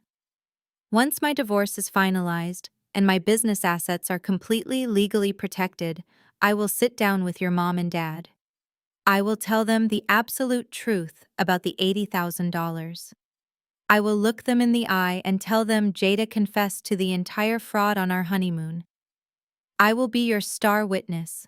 They will realize you were telling the exact truth all along. Jada will be entirely exposed as a lying thief, and she will be saddled with nothing but a broken marriage and her own miserable, ruined life. We both win. The sheer sociopathy of his master plan was breathtaking. He was actively auctioning off the truth about my ruined life in exchange for a massive financial bailout. He was standing in a hospital where his wife was currently breathing through a mechanical ventilator with her chest wired shut, and he was meticulously plotting how to abandon her and leave her entirely destitute. He did not care about my relationship with my parents. He just knew exactly what emotional bait to dangle in front of the estranged scapegoat daughter. He assumed I was desperate for my parents' love and validation. He had no idea that I had stopped seeking their approval years ago. I needed to make absolutely sure the digital recording captured the full extent of his betrayal. Let me make sure I understand you perfectly, Trey, I said, keeping my tone perfectly even and conversational. You want me to pay $250,000 for my sister's medical care right now. In exchange, you will wait until your divorce is finalized on Friday to tell my parents that Jada committed felony fraud and framed me 7 years ago. You are deliberately using the truth about my stolen life as a bargaining chip to protect your real estate business and your personal wealth. It is just business, Naomi, he said, shrugging his shoulders as if we were negotiating a standard commercial lease agreement. You have the money, I have the truth. We make the trade, and we both walk away happy. Jada gets exactly what she deserves for bleeding me dry all these years. Do you really want to let her ruin my life the exact same way she ruined yours? We can team up and finally put her in her place. I looked at the pathetic man standing before me. He was wearing a custom-tailored suit, bought with stolen retirement money, driving a luxury sports car funded by my father's exhausted labor, and openly offering to sell me my own vindication. He truly believed he was the smartest person in the entire hospital. He thought he had perfectly manipulated the wealthy, bitter sister into financing his grand escape plan. I uncrossed my arms, letting my wrist drop casually to my side. The Apple Watch rested silently against my skin, holding a pristine digital audio file that was about to become the most destructive weapon in my arsenal. He had given me a full, uncoerced confession of his complicity in a major financial crime, his intent to abandon his wife, and his blatant attempt to extort me. You make a very compelling argument, Trey, I said, letting a perfectly calculated gentle smile spread across my face. It makes perfect logical sense to protect your assets before you file the divorce papers this Friday. Trey let out a massive, heavy sigh of profound relief. The tension instantly drained from his shoulders, and his arrogant, confident posture began to rapidly return. He adjusted his silk tie, smoothed down the lapels of his jacket, and ran a hand through his hair. A smug, self-satisfied smirk crept onto his face. He thought he had won. He thought he had successfully played both sisters, outsmarted my parents, and secured his luxurious financial future. I knew you were a smart, reasonable woman, Naomi, Trey said, chuckling softly, as he turned and walked toward the door. I knew you would see the absolute logic in this arrangement. We will go out there and let your parents think you are doing this out of the goodness of your heart to protect the family image. It will be our little secret. Our little secret. I repeated, my smile widening just a fraction. Trey opened the heavy wooden door and stepped back out into the main hospital corridor, ready to play the role of the devoted, relieved husband for my waiting parents. I followed him out into the bright fluorescent light, feeling the cool metal of the watch against my wrist. He strutted down the hallway with a renewed, confident swagger. He had absolutely no idea that I had just secured the final, devastating nail for his coffin. 14 hours later, the harsh morning sunlight was streaming through the heavy blinds of the surgical intensive care unit. I had managed to catch exactly 3 hours of restless sleep in one of the on-call rooms before splashing cold water on my face and changing into a fresh set of navy blue scrubs. It was time for my morning rounds. I picked up my digital tablet from the nurse's station and walked down the quiet, highly monitored hallway toward room 4. Jada had been successfully extubated early that morning. The heavy plastic breathing tube had been removed from her throat, and she was now receiving oxygen through a standard nasal cannula. As I pushed open the heavy glass door, I immediately saw that the entire toxic family unit was completely reassembled. My father Calvin was standing by the window staring out at the Atlanta skyline. My mother Brenda was sitting in the plastic chair right next to the bed holding Jada's hand and gently stroking her hair. And standing on the opposite side playing the absolute perfect role of the devoted, terrified husband was Trey. He was holding a small cup of ice chips, looking down at his wife with a perfectly manufactured expression of deep concern. I stepped into the room, the rubber soles of my shoes squeaking softly against the linoleum. The moment my mother saw me, her face hardened into a familiar mask of deep resentment. She leaned down and whispered something into Jada's ear. Jada slowly turned her head on the thin hospital pillow. She looked terrible. Her perfectly dyed blonde hair was matted with sweat and iodine. Her skin was a pale, sickly gray, and heavy, dark circles bruised the delicate skin under her eyes. The thick white bandages covering her chest cavity rose and fell with every shallow, painful breath she took.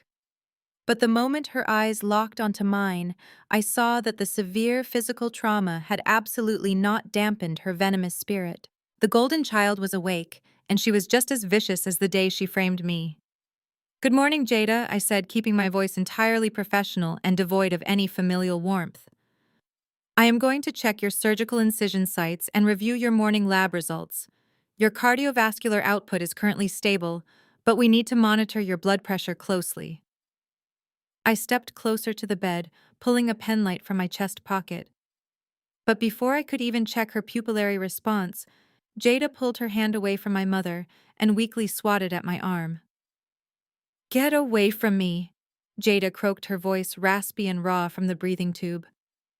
I paused, stepping back a few inches, and calmly slipping the penlight back into my pocket. "I am your attending surgeon," I replied smoothly. "I need to complete my morning assessment to ensure the Dacron graft is holding properly."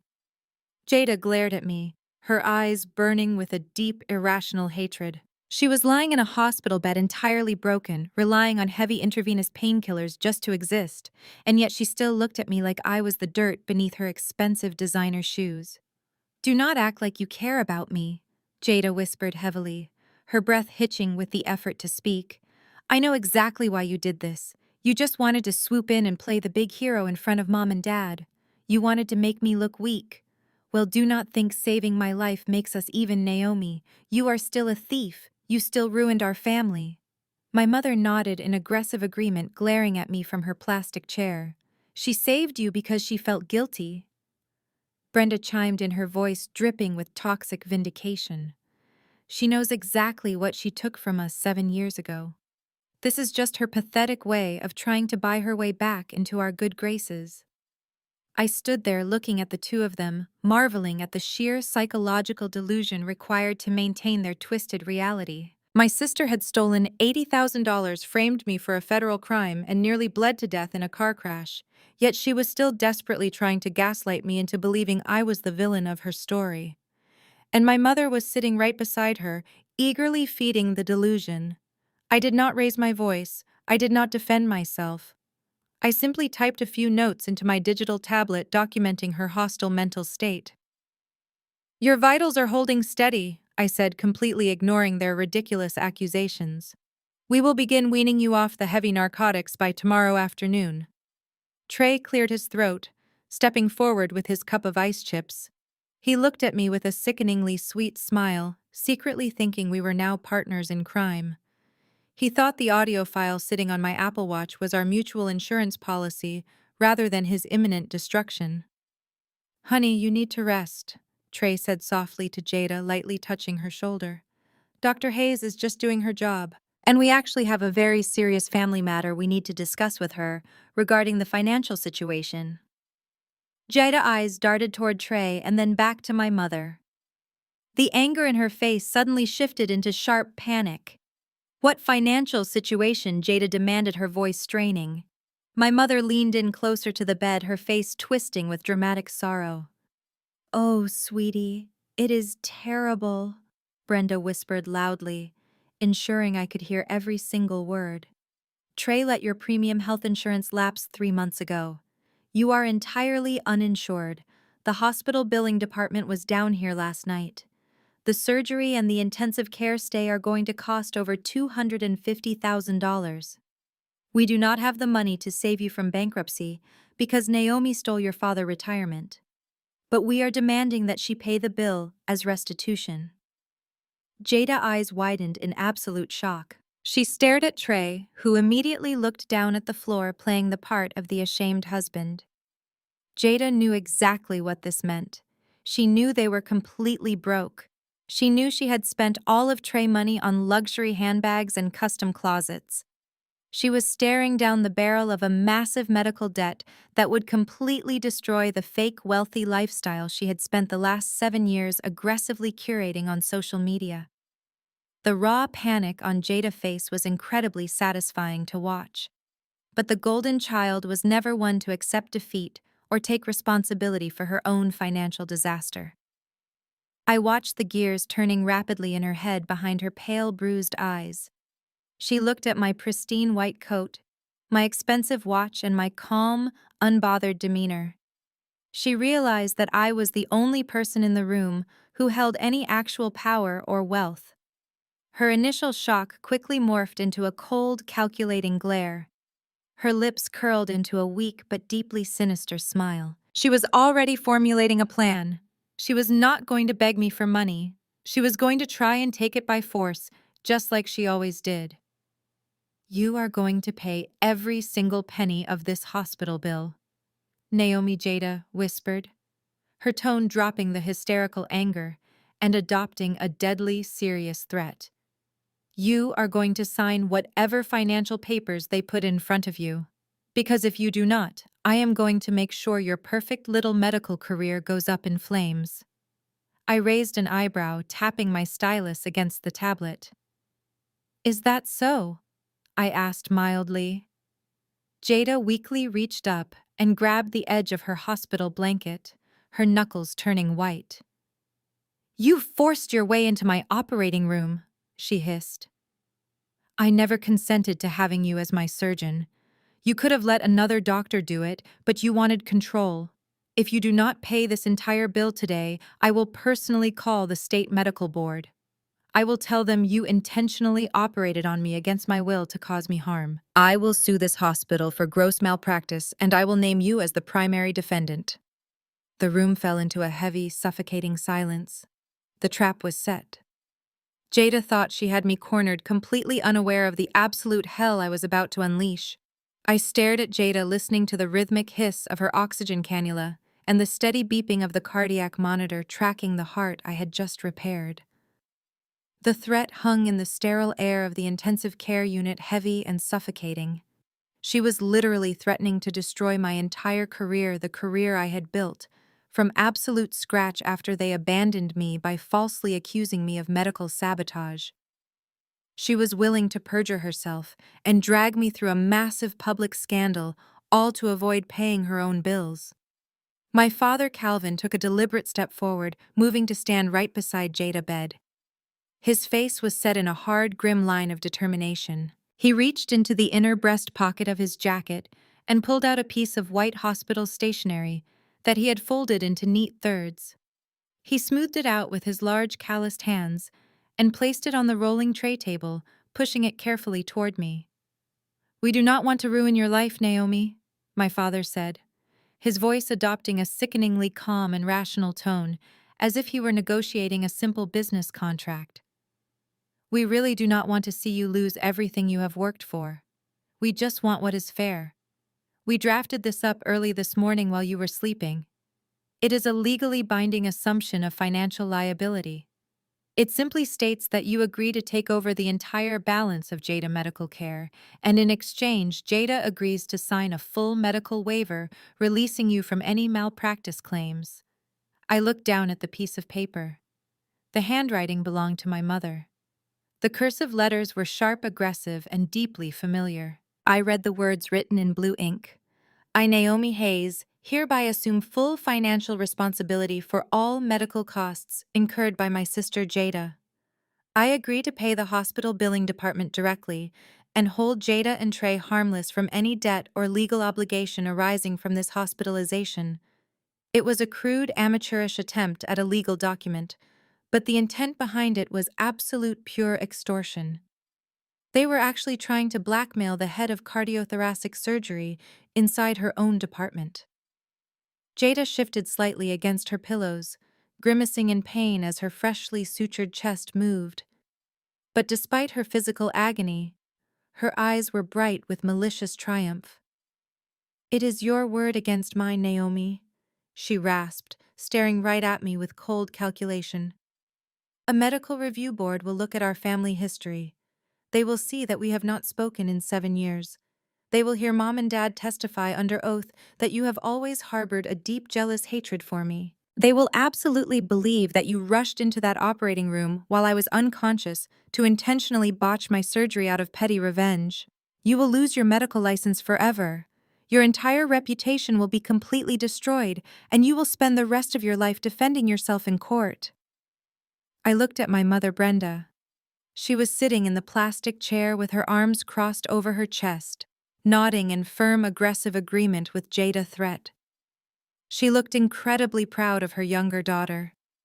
She saw absolutely nothing wrong with blackmailing the doctor, who had just spent 4 agonizing hours literally holding Jada, beating heart together.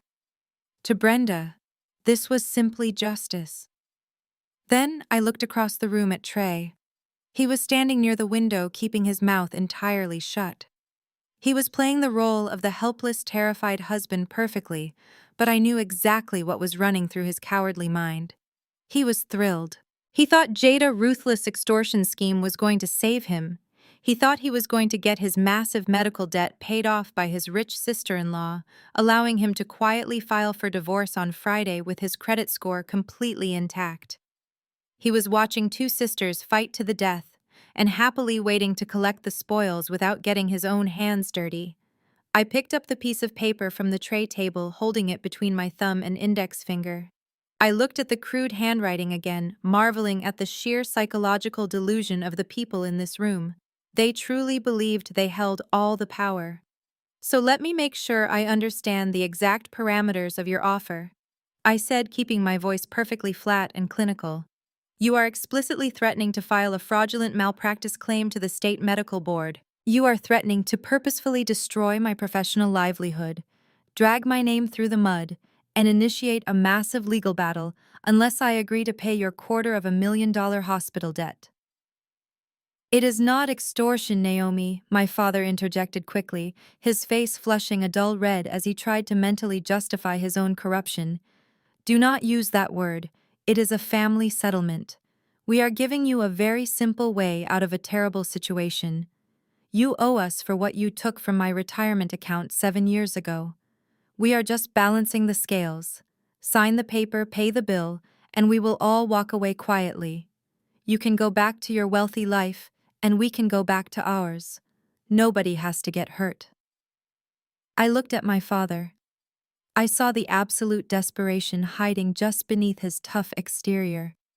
He was a broken man who had lost his life savings to a lying daughter, and now he was willing to become a criminal himself just to avoid facing the reality of his own colossal mistakes. He was willing to sacrifice his honest daughter all over again to protect the lie.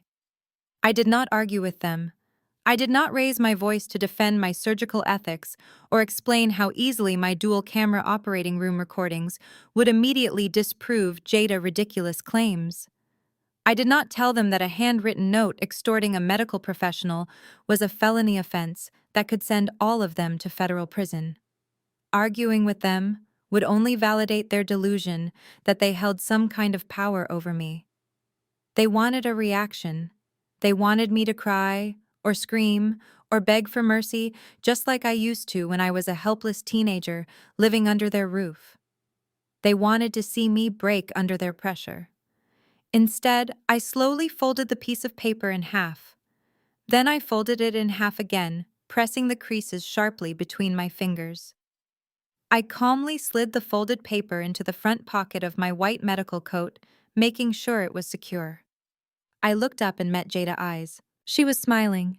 It was a weak, exhausted smile, but it was dripping with absolute smug satisfaction. She thought my silence was submission. She thought I was putting the paper in my pocket so I could take it to my office and sign it in defeat. My father let out a long, heavy sigh of relief, his shoulders dropping as he thought the financial nightmare was finally over. My mother uncrossed her arms and sat back in her chair looking entirely vindicated. They thought they had won. They thought they had successfully outsmarted me and forced me into a corner. I did not say a single word. I simply turned on my heel, the rubber soles of my shoes squeaking softly against the polished floor. I walked straight toward the heavy glass door of the intensive care room. I pushed it open and stepped out into the bright, busy hallway, leaving them sitting in their own toxic silence. I did not look back. I had my morning rounds to finish. I had a hospital to run. And I had a massive, meticulously designed trap to spring. Let them enjoy their imaginary victory for a few more days because discharge day was coming, and I was going to bring their entire world crashing down. It took another 6 hours to finish my surgical rounds and clear my administrative queue. I moved through the hospital corridors with methodical precision, compartmentalizing the sheer absurdity of what had just happened in intensive care room 4. When I finally handed my pager to the night shift attending surgeon and walked out through the automatic sliding doors of the main lobby, the warm evening air of Atlanta hit my face. It felt like stepping out of a suffocating pressure cooker. I walked across the reserved physician parking lot and unlocked my sleek black Aston Martin SUV. Sliding into the pristine leather driver's seat, I let out a long, slow breath. For 7 years, I had been the villain in their twisted family narrative. They had convinced themselves that I was living some miserable, guilt-ridden existence, entirely destroyed by their absence. They had absolutely no idea that their rejection was the greatest gift they could have ever given me. It forced me to strip away all the dead weight and build a kingdom of my own. I pulled out of the hospital parking lot and navigated onto the highway heading north toward the affluent suburbs of Milton. The chaotic noise of the city slowly faded away, replaced by the quiet hum of my engine and the soft jazz playing through the premium sound speakers. The further I drove from the hospital, the lighter my chest felt. 30 minutes later, I turned onto the private winding road leading to my neighborhood. I pulled up to the heavy wrought iron gates of my gated community, and they swung open smoothly, recognizing the transponder on my windshield. I drove up the long paved driveway, lined with perfectly manicured oak trees and lush landscaping. At the end of the driveway sat my home. It was a sprawling modern estate with massive floor-to-ceiling windows, a 4-car garage, and a beautifully illuminated stone facade. I had bought it entirely with my own money. There was no stolen retirement fund and no leveraged commercial credit, just the pure, undeniable reward of a decade of grueling medical dedication. I parked in the garage and walked through the interior door leading into the massive open-concept kitchen. The warm, inviting smell of roasted garlic and herbs immediately washed over me entirely, erasing the harsh, clinical scent of iodine and bleach that had been clinging to my skin all day. Standing by the marble kitchen island pouring a glass of deep red wine was my husband Devin. Devin was 36 years old, a brilliant corporate litigation attorney, and a managing partner at one of the most ruthless law firms in downtown Atlanta. He was tall, broad-shouldered, and impeccably dressed in dark tailored slacks and a crisp white dress shirt with the sleeves rolled up, revealing his strong forearms. We had met 4 years ago during a complex medical malpractice deposition where I was called in as an expert surgical witness. He had cross-examined me with fierce intelligence, and I had systematically dismantled every single one of his legal traps with cold, medical logic. He asked me out to dinner the very next night. We had been inseparable ever since. He was my absolute rock. He knew every single detail about my toxic childhood, the stolen $80,000, and the sudden, brutal excommunication. He had held me during the rare moments when the grief of losing my parents temporarily overwhelmed me. But most importantly, my family had absolutely no idea he existed. They thought I was alone. They thought I was an isolated, bitter spinster.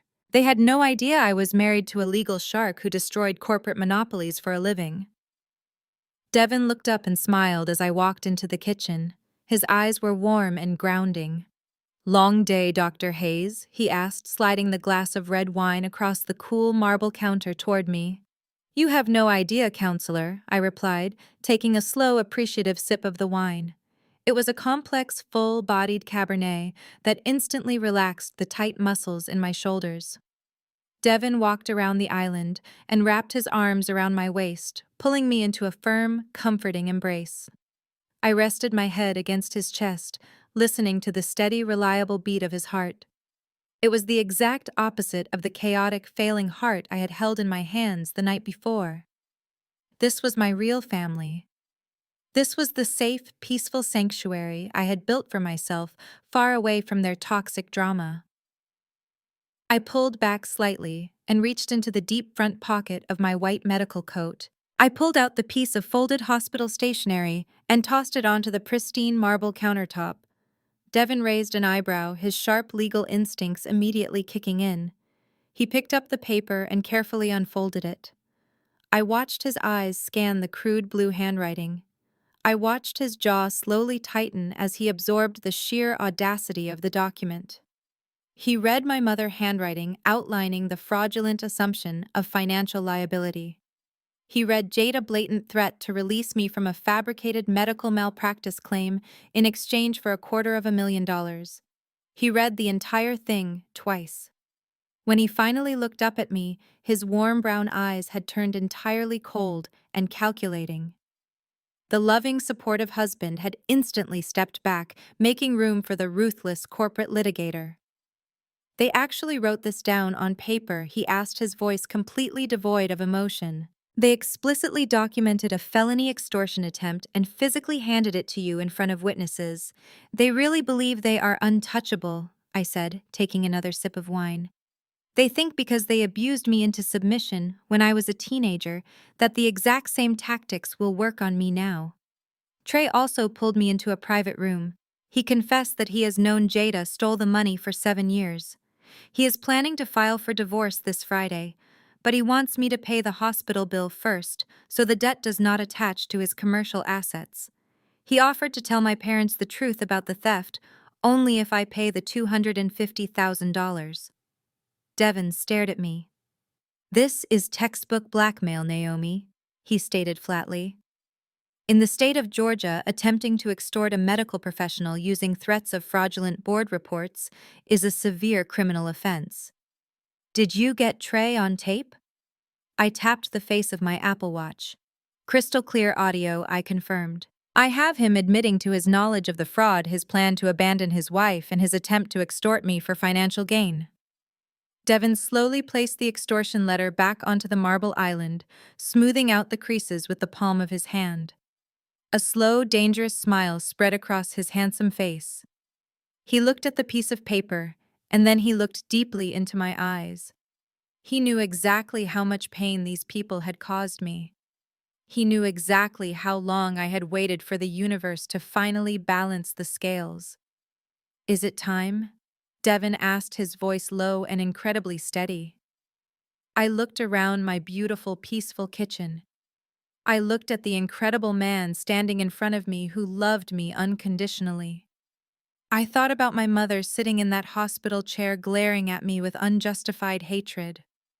I thought about my sister smiling smugly as she tried to blackmail me to save her own miserable lifestyle, and Trey thinking he could sell me the truth.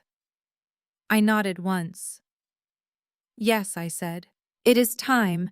We are going to discharge her on Friday, and we are going to burn their entire fake reality to the ground. I left my empty wine glass on the kitchen island and walked down the wide hallway toward my home office. Devin followed closely behind me, his footsteps silent against the hardwood floor.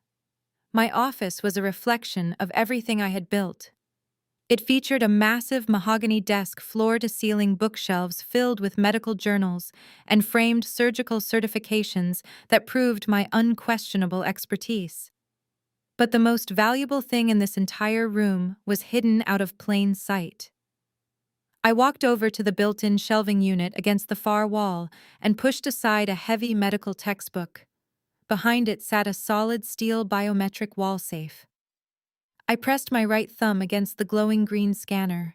The heavy locking mechanism clicked loudly, and I pulled the thick metal door open. Reaching inside, I pulled out a heavy manila folder and a small black USB drive. I walked back to the mahogany desk and dropped the folder onto the polished wood. The heavy thud echoed in the quiet room. 6.5 years ago, I was a first-year surgical resident, completely broke and drowning in debt. I was surviving on cheap ramen noodles and sleeping on a terrible mattress on the floor of a tiny studio apartment. But I refused to let my sister destroy my name without finding out exactly how she did it. I spent months saving every single spare dollar I had, taking on extra hospital shifts and skipping meals until I could finally afford to hire an elite corporate private investigator. I paid him a small fortune to trace every single digital footprint Jada had left behind. When he finally handed me this folder, I had fully intended to mail it directly to my parents. But sitting in my empty apartment holding the absolute proof of my innocence, I realized something profoundly important. If my parents needed a private investigator to prove that I was not a thief, then they did not truly know me at all. They had actively chosen to believe a lie because it was easier. I realized that forcing them to see the truth would not heal my broken heart. So I put the folder in a safe and I moved on with my life. I kept it purely as an insurance policy in case Jada ever tried to come after my career. I never expected that I would be deploying it to completely dismantle her entire toxic marriage. Devin stepped up to the desk and opened the heavy folder. As a managing partner at a corporate litigation firm, his eyes naturally scanned the documents with ruthless precision.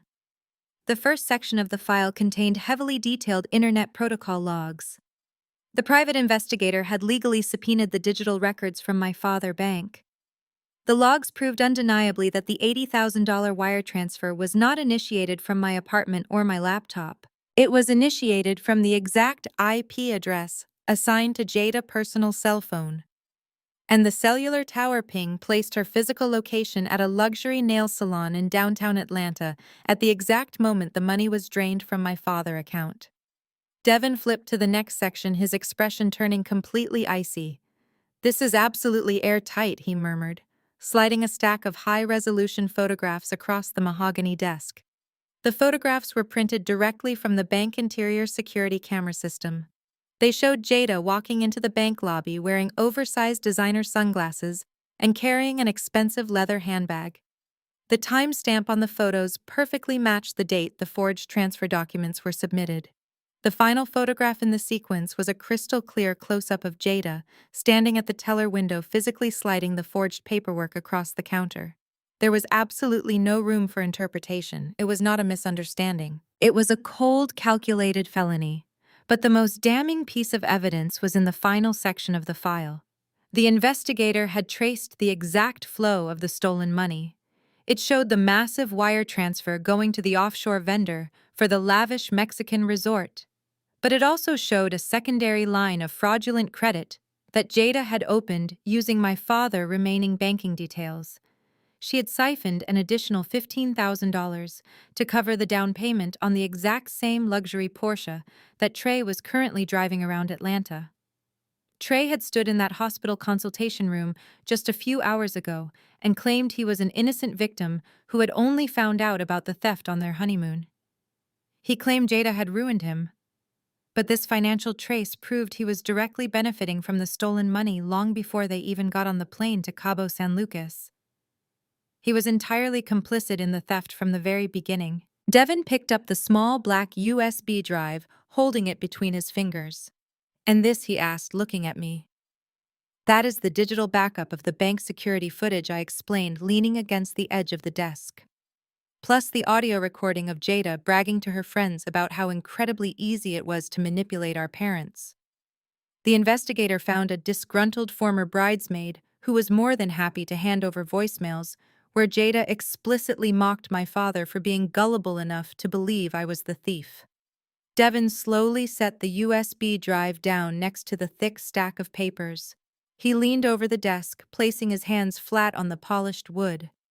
He looked at the mountain of undeniable, irrefutable evidence sitting in front of him.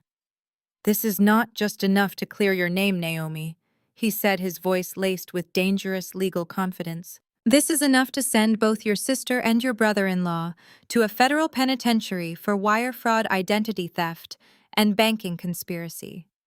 If we hand this over to the authorities, their entire lives are legally over." I looked down at the documents. For 7 years, my parents had treated me like a criminal. They had missed my medical school graduation, my residency matching, and my wedding. They had allowed my sister to parade around like royalty, while I had to scrape and claw for every single ounce of success I had achieved. And today, they had actually attempted to extort me, while my sister threatened my medical license over a hospital bill they could not afford. "We are not going to the police," I said, keeping my tone perfectly measured. "We are going to do something much worse." Devin raised an eyebrow, a slow, predatory smile touching his lips. He loved watching me operate. He knew that when I decided to cut a tumor out, I did it with absolute surgical precision. "If I send them to prison, they get to play the victim," I explained, walking around the desk and standing next to him. "My mother will cry to the extended family about how the cruel justice system took her baby girl away. My father will visit them behind bars. They will still be united. They will still have their toxic little bond. I am not going to give them that satisfaction." I picked up the black USB drive and slipped it into the front pocket of Devin-tailored suit jacket. "I want you to draft a formal legal response to their ridiculous extortion letter," I instructed. "Make it look incredibly official. Put it in one of your firm, heavy manila envelopes.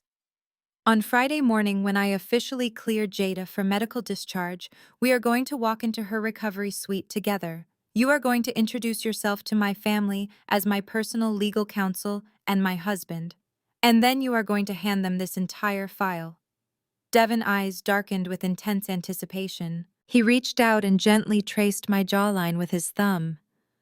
"We are going to let them completely destroy each other," he said softly, recognizing the absolute brilliance of the strategy. "Exactly," I replied. "I am going to trap them in a room. Show my parents the undeniable proof that their golden child is a sociopathic thief, and then I am going to play the Apple Watch recording of Trey plotting to abandon her and steal whatever money is left. I am going to force them to look at the ugly, miserable reality they built.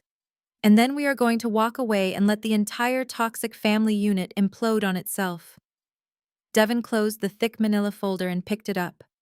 "Consider it done, Dr. Hayes," he said. "The trap is completely set." The rest of the evening was spent in the quiet sanctuary of my home office, transforming a pile of raw evidence into a weapon of absolute destruction. Devin sat at my massive mahogany desk, his fingers flying across the illuminated keyboard of his laptop. He was in his element.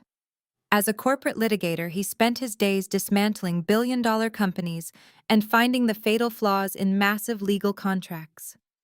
Dismantling the fragile lies of my toxic family was practically a warm-up exercise for him. I stood by the window watching the printer hum as it spit out high-resolution copies of the bank security photographs. Every time a new page slid into the tray, I felt a heavy weight lifting off my chest. For 7 years I had carried the burden of their false accusations. I had let them paint me as the villain because I thought walking away in silence was the only way to protect my peace. But peace built on a foundation of unpunished lies is just a truce waiting to be broken. They had broken the truce the moment they tried to extort me in my own hospital. Devin hit the print command on his laptop and leaned back in his leather chair. "I just finished drafting the formal legal memorandum," he said, his voice sharp and focused. "It is a cease and desist order officially documenting their attempt to extort a licensed medical professional. It includes a full transcription of the handwritten note your mother drafted and a word-for-word transcript of the audio recording you captured on your watch today. I also included the penal codes for felony blackmail and insurance fraud, just to make sure they understand the exact amount of prison time they are playing with." I walked over to the desk and picked up the freshly printed pages. The legal jargon was dense, intimidating, and perfectly crafted. It left absolutely zero room for misinterpretation. But knowing my family, I knew that paperwork alone would not be enough. They were absolute masters of psychological manipulation and gaslighting. If I just handed them the documents, my mother would immediately start crying and claiming the photos were photoshopped. Jada would insist the IP address logs were hacked. They would try to spin the narrative right back onto me. "We cannot just give them the file, Devin," I said, sliding the bank photos into the heavy manila envelope. "We need to trap them in the reality of their own actions. We need a neutral third party in the room, someone with administrative authority who can bear witness to the evidence so my parents cannot twist the story later and claim I threatened them." Devin smiled, his eyes gleaming with professional admiration. "Way ahead of you, Dr. Hayes," he said, picking up his cell phone.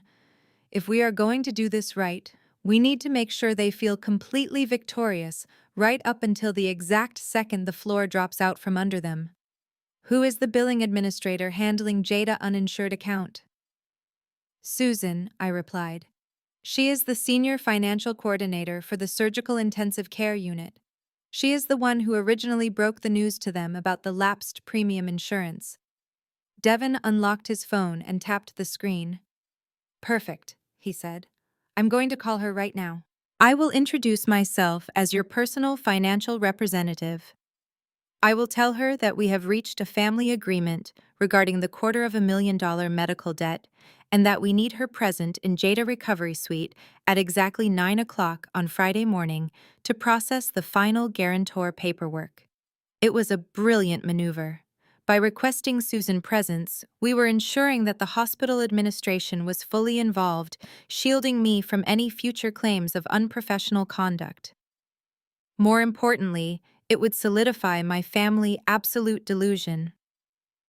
When Susan walked into that room on Friday morning, my parents and Jada would be entirely convinced that she was there to collect my signature and my money. They would be completely disarmed.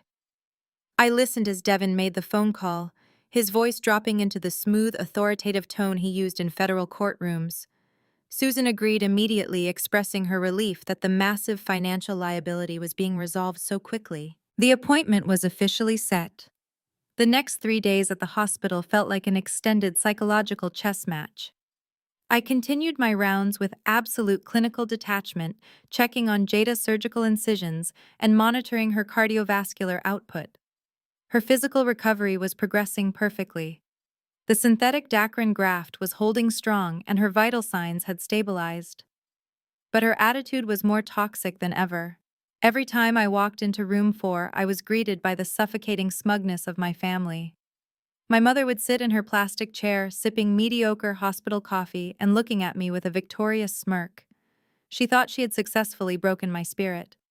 My father would stand by the door, puffing out his chest, radiating the arrogant confidence of a man who believed his financial nightmare was about to be miraculously erased. And Jada was the worst of all. She treated the intensive care nurses like her personal servants, complaining about the food, the temperature of the room, and the noise in the hallways. Whenever I checked her chart, she would look up at me with dead calculating eyes and whisper a single question. "Did you do the right thing yet?" I would simply look at her record her blood pressure on my digital tablet and reply, "Friday morning." Even Trey played his part perfectly. He hovered around the hospital room playing the deeply concerned husband whenever my parents were watching. But whenever he caught my eye in the hallway, he would offer a quick conspiratorial wink. He sent me 2 text messages from an encrypted application reminding me of our secret deal. "Just sign the papers on Friday morning, and I will take care of the rest," he wrote. He was already packing his bags, mentally preparing to drop the divorce papers and run, leaving Jada drowning in the wreckage. I did not respond to his messages. I simply let the silence feed their massive egos. They were all so blinded by their own selfishness and greed that they could not see the massive shadow of the guillotine hanging directly over their heads. Thursday night slowly faded into Friday morning. The day of discharge had finally arrived. I woke up before the sun, feeling an incredible surge of adrenaline coursing through my veins. I stood in front of my bathroom mirror, pulling my dark hair back into a sleek, tight bun. I put on my tailored navy blue scrubs and slipped into my pristine white medical coat, making sure my hospital identification badge was perfectly straight. I did not look like a victim. I looked like the executive head of cardiothoracic surgery. I walked down the grand staircase of my home and found Devin waiting for me by the front door. He was dressed in a sharp charcoal gray suit, a crisp white shirt, and a solid burgundy tie. He held a sleek black leather briefcase in his right hand. Inside that briefcase was the thick manila envelope containing the absolute destruction of my family toxic empire. He looked at me, his expression a mixture of deep love and fierce legal readiness. "Are you ready to end this?" he asked. I took a deep breath, feeling the cool morning air filling my lungs. For 7 years I had let them write the story of my life. Today I was taking the pen back. "I am ready," I said. "Let us go discharge my sister." I walked down the brightly lit corridor of the surgical recovery wing with my head held high and my posture perfectly straight. It was exactly 9 o'clock on Friday morning. The hospital was buzzing with the usual organized chaos of morning rounds, but I felt an intense, hyper-focused calm settling over my entire body. Every step I took against the polished linoleum floor felt like a deliberate march toward freedom. For 7 long years I had carried the invisible heavy chains of my family false narrative. I had let them cast me as the jealous, bitter thief while they paraded around as the innocent victims. Today, I was finally breaking those chains and handing them back the exact miserable reality they had built for themselves. When I pushed open the heavy wooden door to Private Suite 4, I was greeted by a scene that was so completely absurd it almost made me laugh out loud. The entire toxic family unit was fully assembled and practically vibrating with impatient, arrogant energy. They had packed up Jada belongings into a matching set of expensive Louis Vuitton duffel bags that were currently stacked neatly by the door. I knew for a fact that those bags were purchased on high-interest credit cards that Trey could no longer afford to pay off. Despite having just undergone major open-heart surgery a few days ago, Jada was sitting up on the edge of the hospital bed, dressed in a luxurious blush-pink cashmere lounge set. She had clearly forced my mother to bring in her expensive makeup bag because her face was fully painted to mask the sickly pale hue of her recovering skin. She looked like she was preparing to board a private jet rather than being discharged into a massive financial nightmare. My mother, Brenda, was standing next to the bed wearing a pristine white linen suit and holding a heavy designer handbag tightly against her side. She looked at me with an expression of supreme haughty expectation.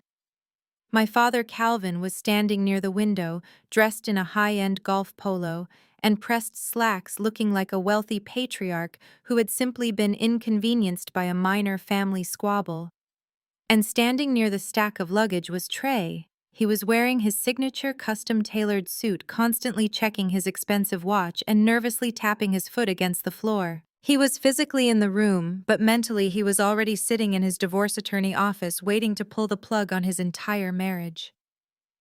The moment I stepped fully into the room, the heavy door clicked shut behind me, and the air instantly turned freezing cold. There were no greetings. There were no expressions of gratitude for the fact that Jada was sitting up and breathing on her own thanks to my surgical intervention. There was absolutely nothing but raw, aggressive entitlement. Well, my father Calvin demanded, stepping away from the window and crossing his arms over his chest. He looked at me with the exact same intimidating glare he used to strike fear into me when I was a teenager. "We have been waiting here all morning, Naomi.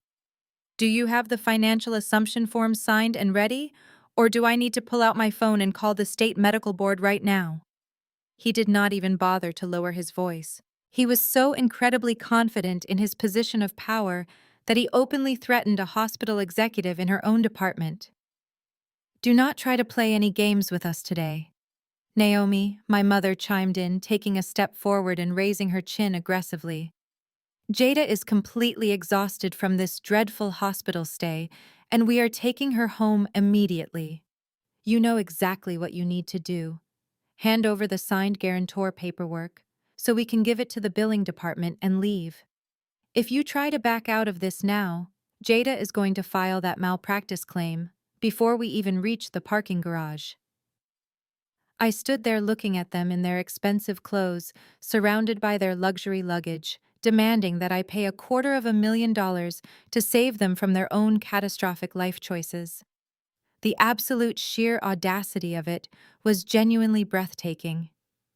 They had completely convinced themselves that I was still the weak, isolated girl they had thrown away 7 years ago. They thought I would blindly hand over my hard-earned wealth just to avoid a public scandal. I shifted my gaze to Trey. He was standing by the door, trying his absolute hardest to blend into the background. When my parents were not looking directly at him, he gave me a very subtle, urgent nod. It was the frantic, conspiratorial gesture of a desperate coward. He was silently begging me to hand over the paperwork so he could escape the marital debt and rush off to file his divorce papers. He truly believed we were secret partners in this grand deception. Finally, I looked at Jada. She was holding a plastic cup of water, her perfectly manicured nails tapping against the side. She offered me a slow, triumphant smirk that was completely devoid of any human empathy. She had stolen from our father, framed me for the crime, lived a life of absolute luxury on the proceeds, and now she thought she had successfully blackmailed me into paying for the medical consequences. "Just give them the paper, Naomi." Jada rasped, her voice still weak but dripping with venomous condescension. "You owe me this. You owe our family this.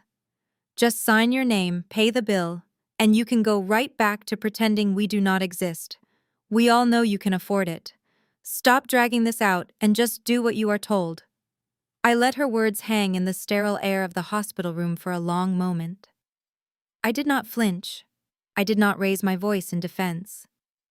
I simply reached into the deep front pocket of my pristine white medical coat. My father let out a loud, heavy sigh of relief, uncrossing his arms. My mother smiled a cold, victorious smile. Trey's shoulders visibly dropped as he prepared to grab the Louis Vuitton bags and make his grand escape. They all thought they had won, but I did not pull out the folded piece of handwritten extortion paper. I kept my hand resting casually inside my pocket, and I offered them a slow, perfectly calm smile that made the smug expression on Jada's face completely falter. "I understand that you are all very eager to finalize the financial arrangements for this hospital stay," I said, my voice carrying the absolute unyielding authority of an executive surgeon. "However, I do not sign legally binding financial contracts or address threats of medical malpractice without proper professional consultation."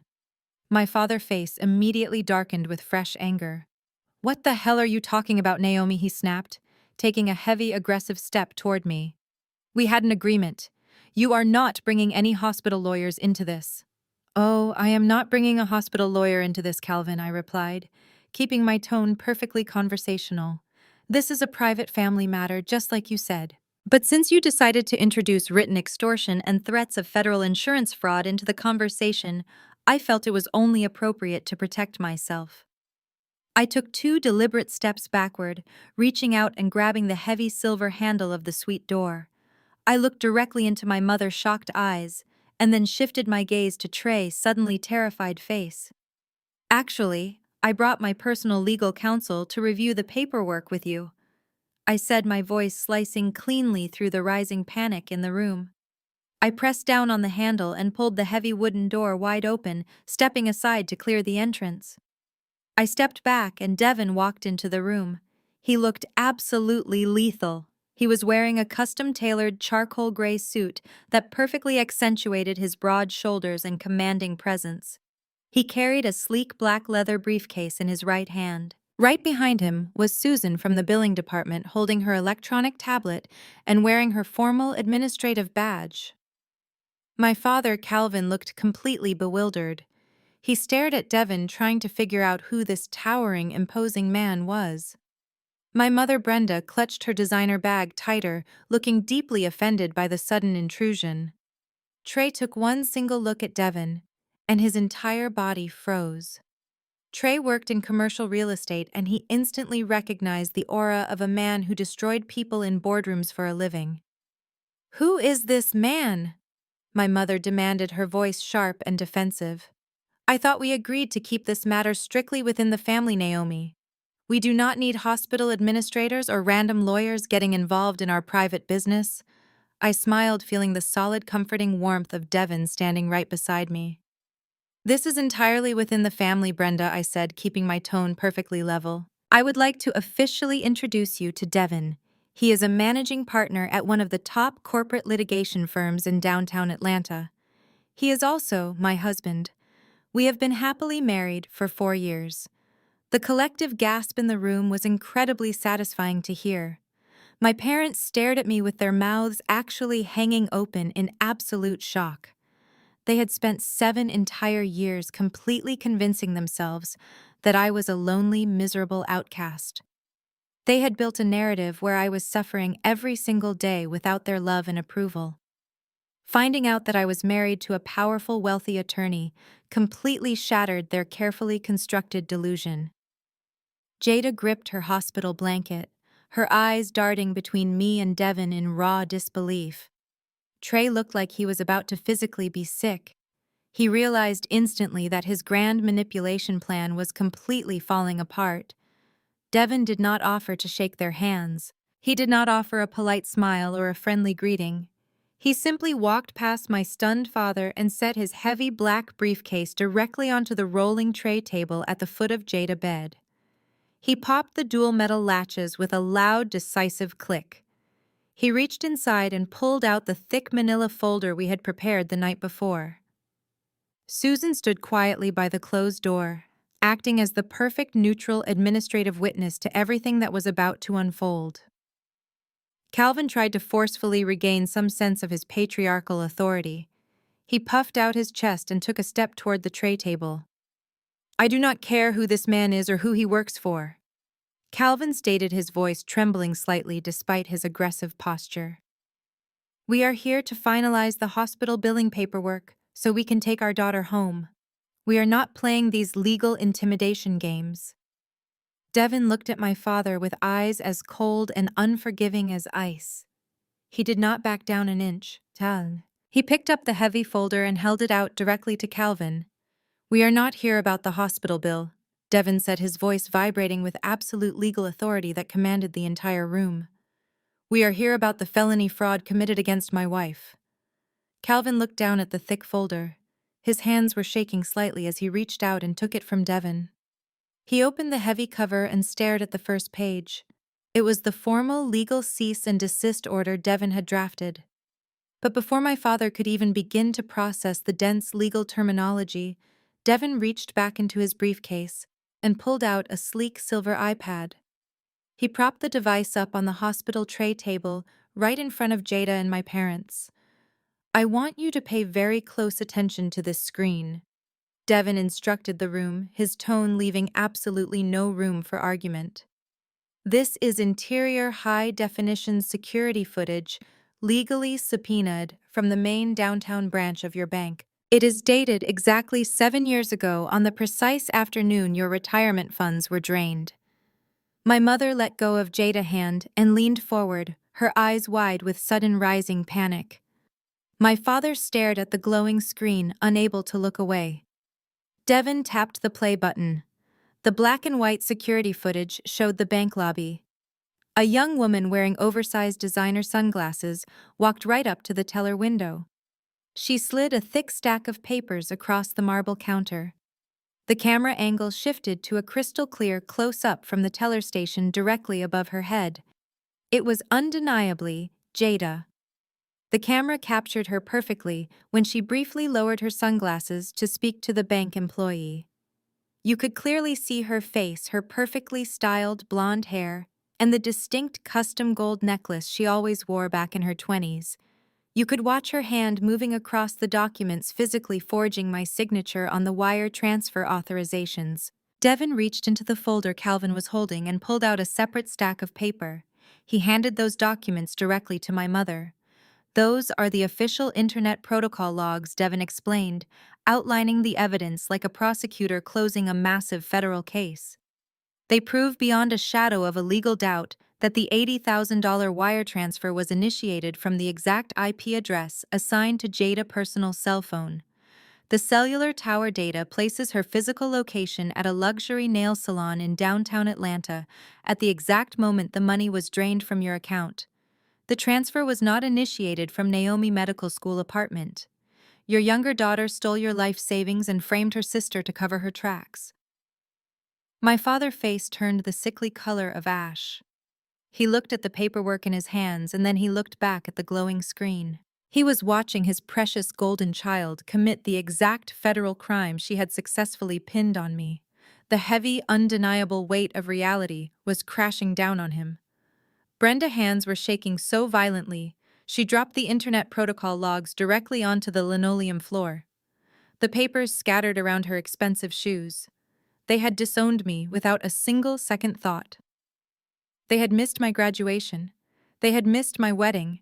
They had lived in poverty and stress for 7 years, all because they actively chose to believe Jada lies over my truth. The absolute proof was staring them right in the face, and it was completely destroying their entire world. Jada began to panic. Her heart rate monitor started beeping rapidly as her chest heaved. She started shaking her head frantically side to side. "That is not me," Jada cried out, pointing a trembling manicured finger at the iPad screen. "It is a fake video. Naomi paid someone to make that video. It is a deepfake. She is just trying to frame me today so she does not have to pay the hospital bill. Do not believe them, Mom." My father slowly looked away from the screen and stared at Jada. For the absolute first time in his entire life, he did not immediately believe her desperate lies. He looked at the date and timestamp burned into the corner of the security video. He looked at the digital Internet Protocol logs scattered on the floor. The evidence was absolute and entirely bulletproof. Even a man blinded by favoritism could not deny what was right in front of him. Jada realized she was rapidly losing control of the narrative. Her parents were not rushing to comfort her. She looked frantically across the room at Trey, begging for his support. "Trey, tell them," Jada pleaded, her voice cracking with desperation. "Tell them Naomi is making this all up to ruin our lives." But Trey was not looking at Jada. He was not rushing to the bedside to defend his wife against these massive allegations. He was slowly taking small, quiet steps backward toward the open door. He wanted to slip out into the busy hospital hallway and completely disappear before the blast radius of this explosion reached him. He knew exactly what was coming next, and he wanted to be miles away when it happened. I stepped directly into his path, completely blocking his exit. "Where exactly do you think you are going, Trey?" I asked, my voice echoing loudly in the tense, silent room. "You cannot leave us yet. We have not even discussed our special financial arrangement." Trey's face went completely white, draining of all remaining color. He held his hands up defensively, his palms sweating. "I do not know what you are talking about, Naomi," he stammered, his eyes darting frantically toward the hallway behind me. "I have absolutely nothing to do with any of this. I am just as shocked by this video as your parents are. I am a victim here too. I smiled. It was a cold, deeply calculating smile that promised absolute ruin for the man standing in front of me. Is that right? I asked, crossing my arms over my chest. Because that is certainly not the story you told me in the private consultation room yesterday afternoon. I slowly raised my left wrist and tapped the digital crown of my Apple Watch. I swiped the screen and pressed the bright green play button on the audio file I had secretly recorded. I had the speaker volume turned all the way up to maximum capacity. The pristine digital recording immediately filled the quiet hospital recovery suite. I have known the truth for 7 years, the recorded voice of Trey admitted, echoing loudly off the sterile walls.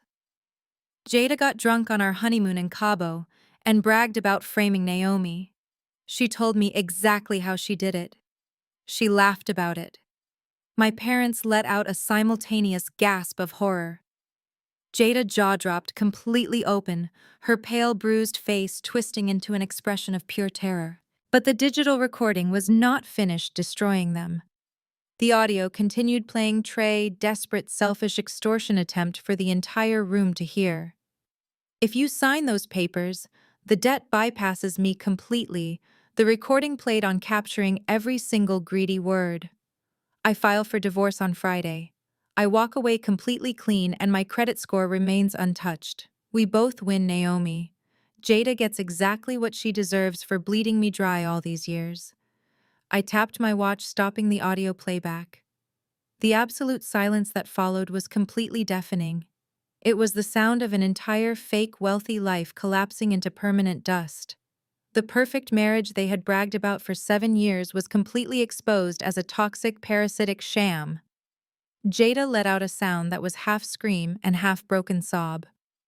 "You absolute bastard!" she shrieked, grabbing her plastic cup of water from the tray table and throwing it directly at Trey. The cup bounced off his chest, splashing cold water all over his custom-tailored suit jacket.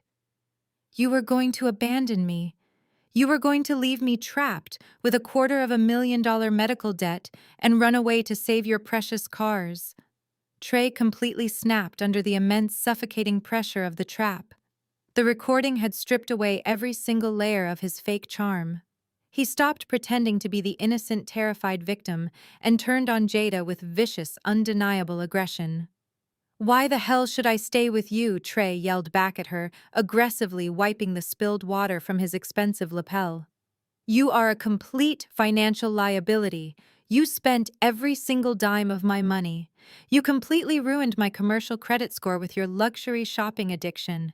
You are a sociopathic liar who stole from your own father just to buy a wedding dress and a beach vacation. I am not going down with your sinking ship, Jada. I am filing those divorce papers today and I am legally taking the house." He threw her completely under the bus to save himself, showing my devastated parents exactly what kind of ruthless, cowardly man they had chosen to replace me with. They stood there watching their beautiful golden child and their perfect, wealthy son-in-law completely tear each other to shreds over money and lies. The entire toxic foundation of their family was finally crumbling to the ground right in front of their eyes. Trey did not hesitate for another second. He grabbed his expensive leather briefcase from the floor, completely ignoring the Louis Vuitton duffel bags he had carefully packed just an hour earlier. He did not look back at the hospital bed. He did not look at my parents. He just locked his eyes onto the open doorway and bolted. The sharp, frantic clicking of his designer shoes echoed loudly down the sterile hospital corridor as he practically ran toward the elevators. He was abandoning his marriage, his wife, and the massive financial crater they had dug together, all in a desperate, cowardly bid to save his commercial credit score. Jada let out a raw, guttural scream of absolute panic. "Trey, come back here!" she shrieked, her voice cracking painfully against her freshly sutured chest. "You cannot leave me here with this. You cannot do this to me." But the hallway remained completely empty. Trey was gone, and he was never coming back. Susan, the hospital billing administrator, cleared her throat, stepping slightly forward from her position by the door. Her expression remained perfectly professional, but her voice carried the heavy, undeniable weight of a financial executioner. With the sudden departure of your husband and his stated intent to file for immediate divorce, the financial guarantor responsibility falls entirely back onto the patient, Susan explained, looking directly at Jada. Unless your parents are willing to sign the assumption of liability forms today, the $250,000 balance will be sent directly to aggressive medical collections under your name by the end of the business week. Jada stared at Susan, her chest heaving as the reality of her total destruction finally settled in.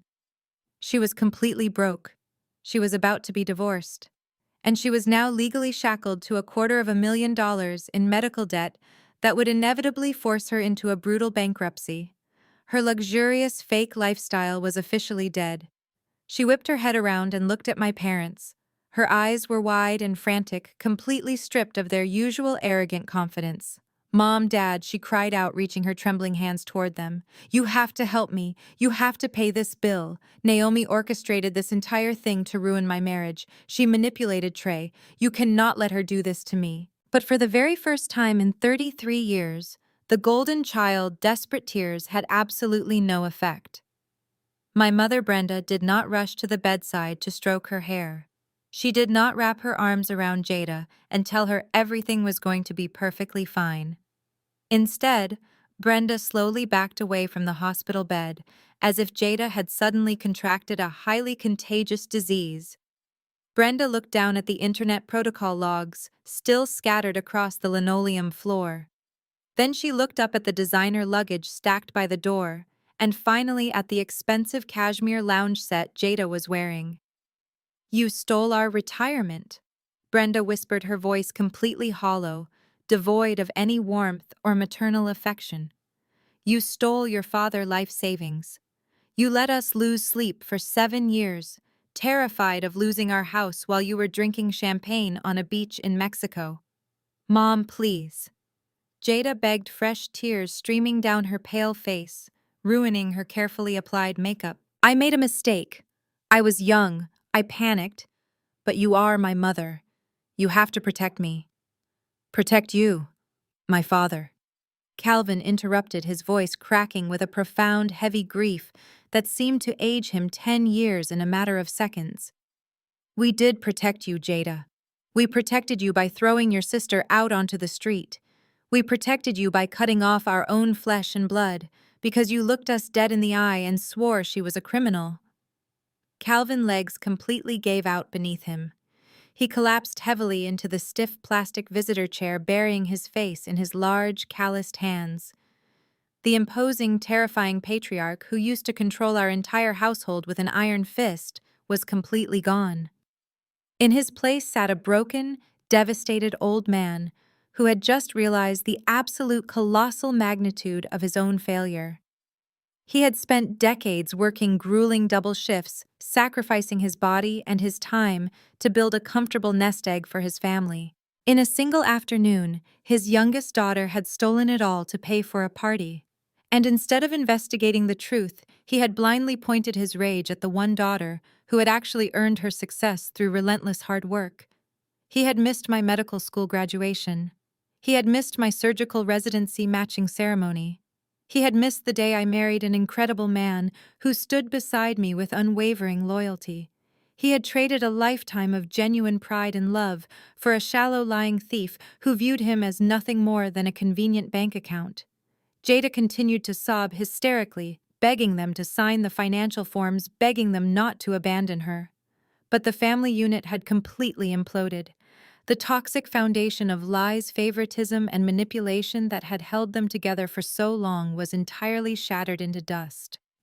Devin stood quietly by my side, a silent, imposing guardian. He reached over and gently closed the cover of the iPad, shutting off the paused image of Jada committing federal fraud at the bank teller window. The absolute precision of his legal strike had left 0 casualties on our side and completely decimated the enemy camp.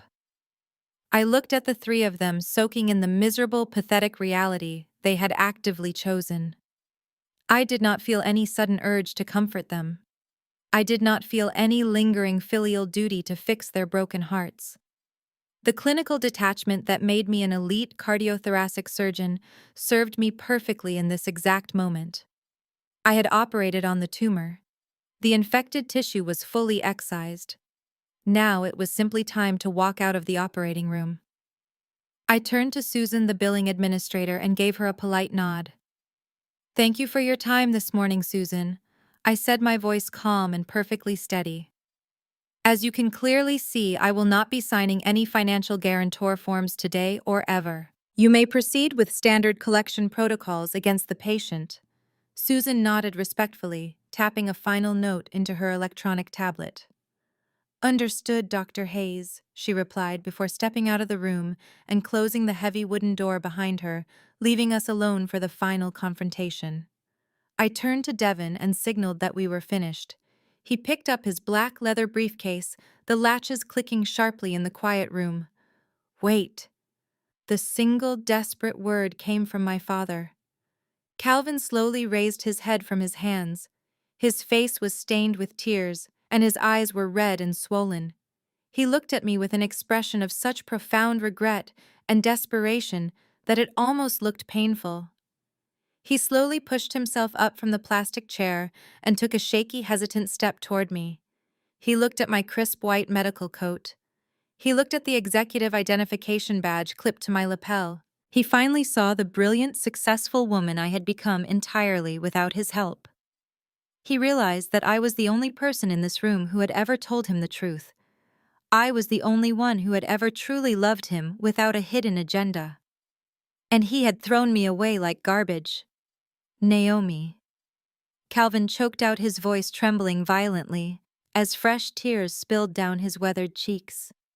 "Naomi, my baby, we are so sorry." He reached a shaking hand out toward me, desperately wanting to bridge the massive 7-year canyon he had carved between us. "Please," Calvin begged, his voice dropping into a pathetic, broken plea. "We can fix this. We were completely wrong. We will make her pay for what she did to you. Just please do not walk out that door. You are our daughter. Help us." I looked down at my father, trembling hands suspended in the space between us. 7 years ago, I would have given absolutely anything for him to reach out to me like that. I would have traded my own soul just to hear him say he was sorry, and that he finally believed me. I used to lie awake in my tiny medical school apartment, staring at the ceiling and praying for the day my parents would realize they had made a terrible mistake. But looking at him now, seeing the absolute devastation pouring out of his red, swollen eyes, I felt completely hollow. There was no anger left in my chest. There was no lingering resentment. There was only a profound clinical indifference. I did not reach out to take his hand. I kept my arms resting casually at my sides, maintaining the exact same professional distance I would use with any random stranger in this hospital. "You are not sorry that you threw me away, Calvin," I said, my voice perfectly steady and completely devoid of any emotional weight. "You are just sorry that you bet your entire life on the wrong daughter. You are sorry that your perfect golden child is a fraud and your wealthy son-in-law is a coward. You are not reaching out to me right now because you suddenly love me or because you feel genuine remorse for the 7 years of hell you put me through. You are reaching out to me because I am the only person left in this room who actually has any power, and you are absolutely terrified of the financial nightmare you are facing." My father flinched violently, as if I had physically struck him across the face. His outstretched hand slowly dropped to his side, and he looked down at the linoleum floor, completely unable to meet my eyes. The brutal, undeniable truth of my words completely stripped away whatever tiny sliver of hope he had left. My mother let out a small, pathetic sob, covering her mouth with both of her hands. "Naomi, please," she whimpered, stepping toward me with a look of pure, desperate agony. "We are your parents. We gave you life. You cannot just leave us like this to deal with all of this alone. We can go to the police together. We can make Jada and Trey pay back every single penny. We can be a real family again." I turned my gaze to Brenda. I looked at the woman who had slapped me across the face and called me a jealous, bitter liar. You stopped being my parents the day you decided my sister's lies were more valuable than my truth. I replied, my words slicing through her desperate pleas with surgical precision. You made your choice 7 years ago. You sent those dramatic emails to our entire extended family, branding me a criminal. You changed the locks on your doors. You actively chose to miss my medical school graduation. You missed my surgical residency matching ceremony. You missed my wedding day. You built this exact toxic reality with your own 2 hands, and now you are going to have to live in it. I looked past my completely broken parents to the hospital bed. Jada was sitting perfectly still, her face completely blank with absolute shock. The monitor tracking her heart rate was beeping in a steady, rhythmic pattern. Her physical heart was fully repaired and beating strongly inside her chest, but everything else in her life was completely shattered into a million unrecognizable pieces. She had absolutely no husband, no money, no designer clothes, and no future. She was going to spend the next decade of her life drowning in $250,000 of medical debt while dealing with the bitter, furious resentment of the parents she had robbed blind. I locked eyes with the sister who had ruined my life to pay for a beach vacation. "I saved your life, Jada," I said, looking directly into her pale, terrified eyes. "I saved you because I took a sacred oath as a doctor, and I do my job perfectly. But as a daughter and as a sister, I died to you 7 years ago. Do not ever contact me again." I turned away from them. I did not wait for another empty apology. I did not wait for my mother to cry louder, or for my father to drop to his knees and beg. I gave a single slight nod to Devon, and together we walked out of Private Recovery Suite 4. The heavy wooden door clicked shut behind us, instantly cutting off the sounds of my mother sobbing and Jada panicking. We walked side by side down the long, brightly lit hospital corridor. The chaotic noise of the surgical intensive care unit faded away into the background. Nurses and medical technicians passed by nodding respectfully to me, but I barely registered their presence. My entire focus was on the incredible, overwhelming sensation of absolute freedom blooming in my chest. We stepped into the executive elevator, and the metal doors slid shut, isolating us in a quiet steel box. Devon reached out and gently took my hand. His grip was warm, solid, and incredibly grounding. He looked down at me, his brown eyes filled with deep, profound pride. "Are you okay?" he asked softly, his voice echoing slightly in the small space. I looked at the digital numbers lighting up as we descended toward the ground floor. I realized that for the first time in 35 years, I was not carrying the heavy, suffocating weight of my family expectations.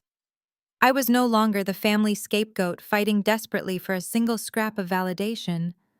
I had completely excised the toxic tumor from my life. "I am better than okay," I replied, squeezing his hand tightly. "I am finally completely free."